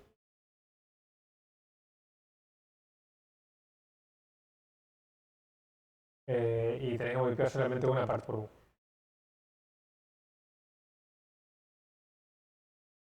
Porque solo lo que tengo que tener es esto. ¿Sabéis? Me parece que acá uno tiene. Sí, para mí acá tengo que tener como.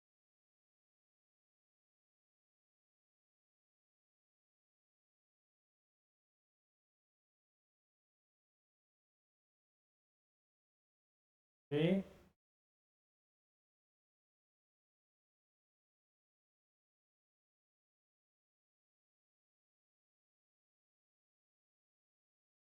Eh,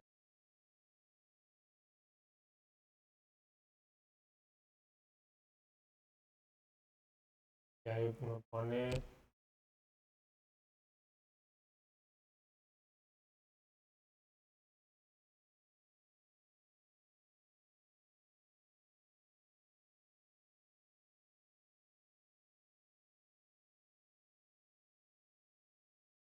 Y en realidad acá.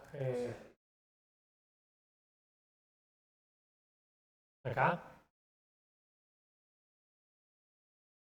Acá. Ok.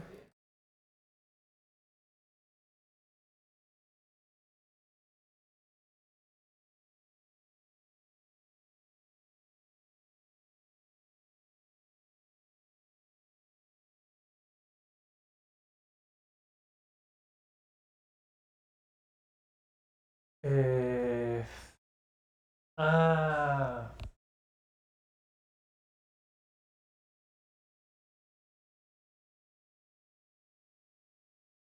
Y acá tendré que ir epsilon.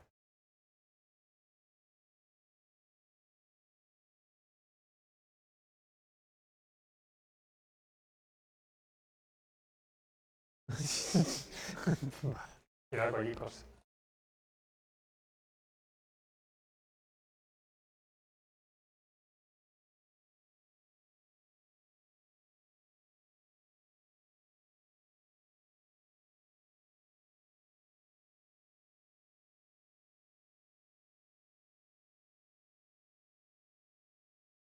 Eh, ahora entiendo un poco mejor el mol.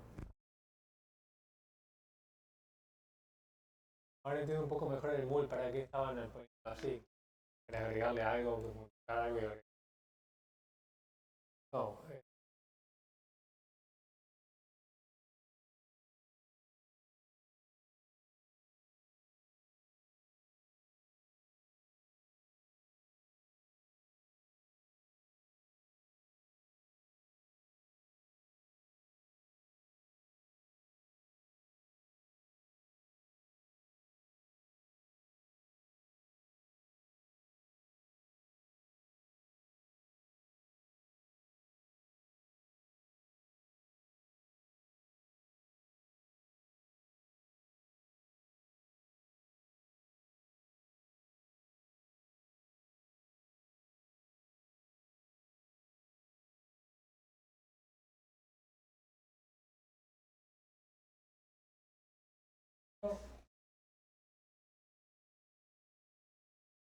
Pepsi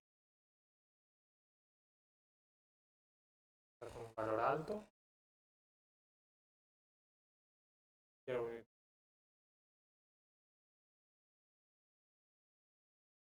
epsilon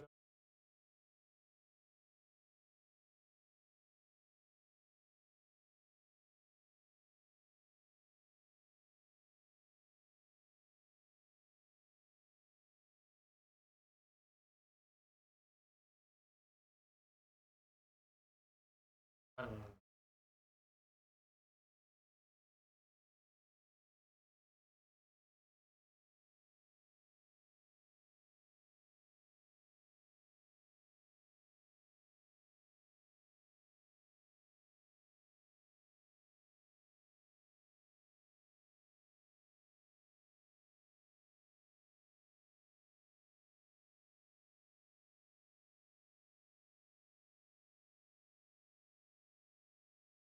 here we would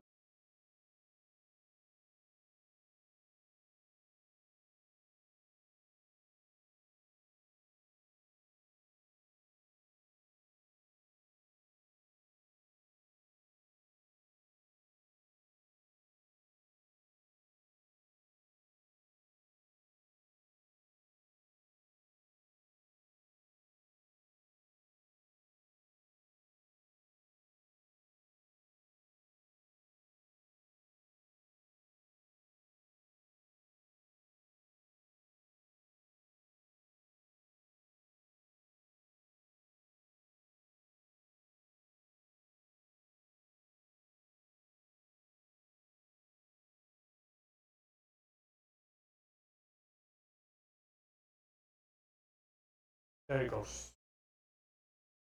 So sorry about the confusion. This is essentially what after a while you get some of hyperbola that says that now we choose smaller value of epsilon.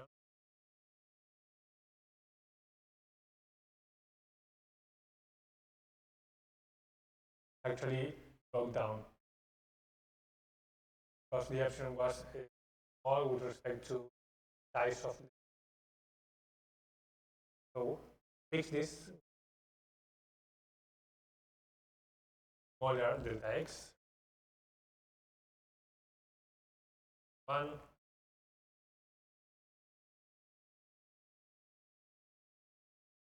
and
that you can smaller, then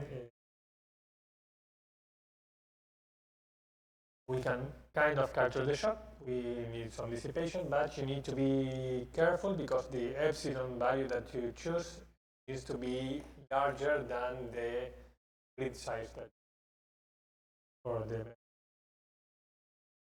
epsilon very small, then you will not be able to dissipate it. Not be able to.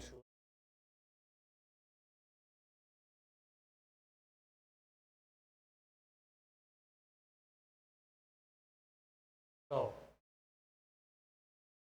we'll copy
WhatsApp group.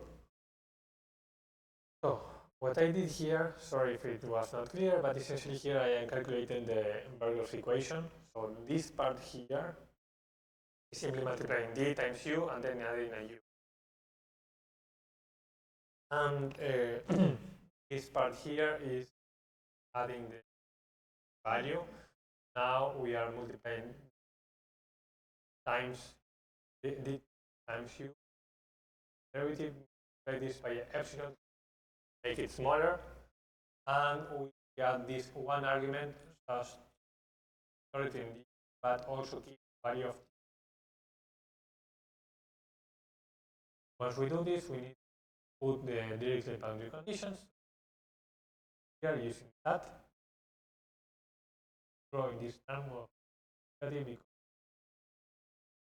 Neumann boundary condition. And finally,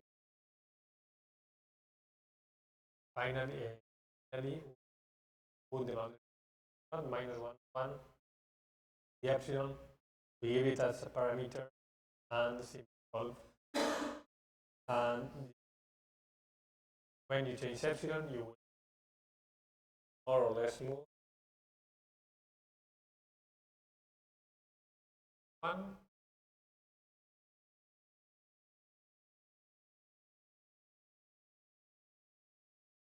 Notice that now this is of that order. Actually, very close to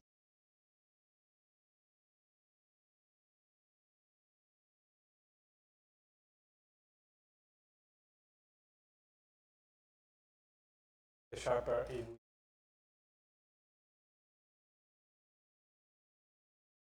tell you the spatial scale of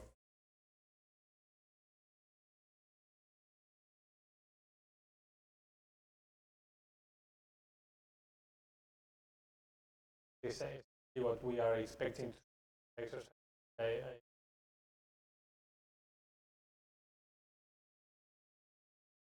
1 point guaranteed. We already found it, and it's already constant after.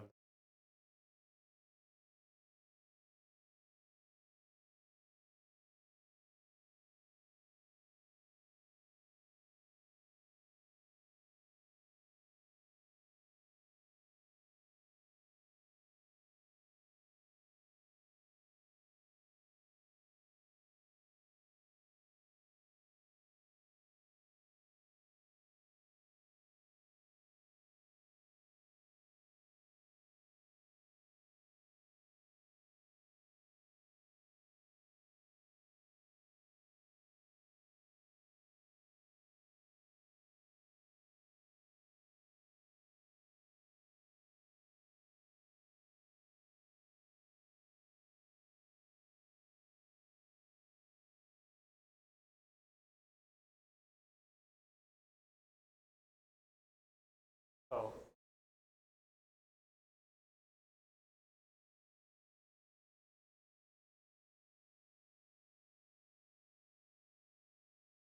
here, let's say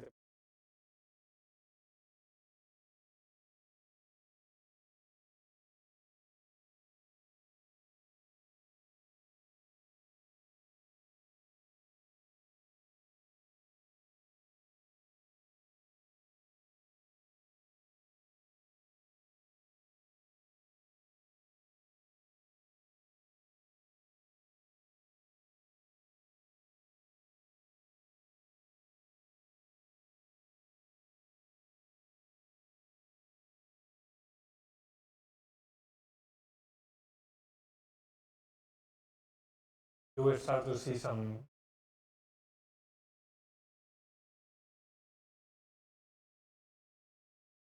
epsilon very small.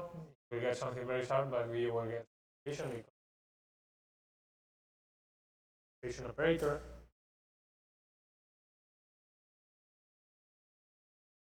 That node is very, very.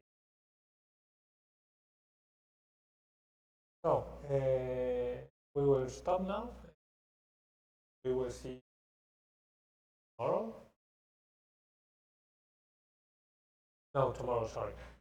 Next Monday. And again, we can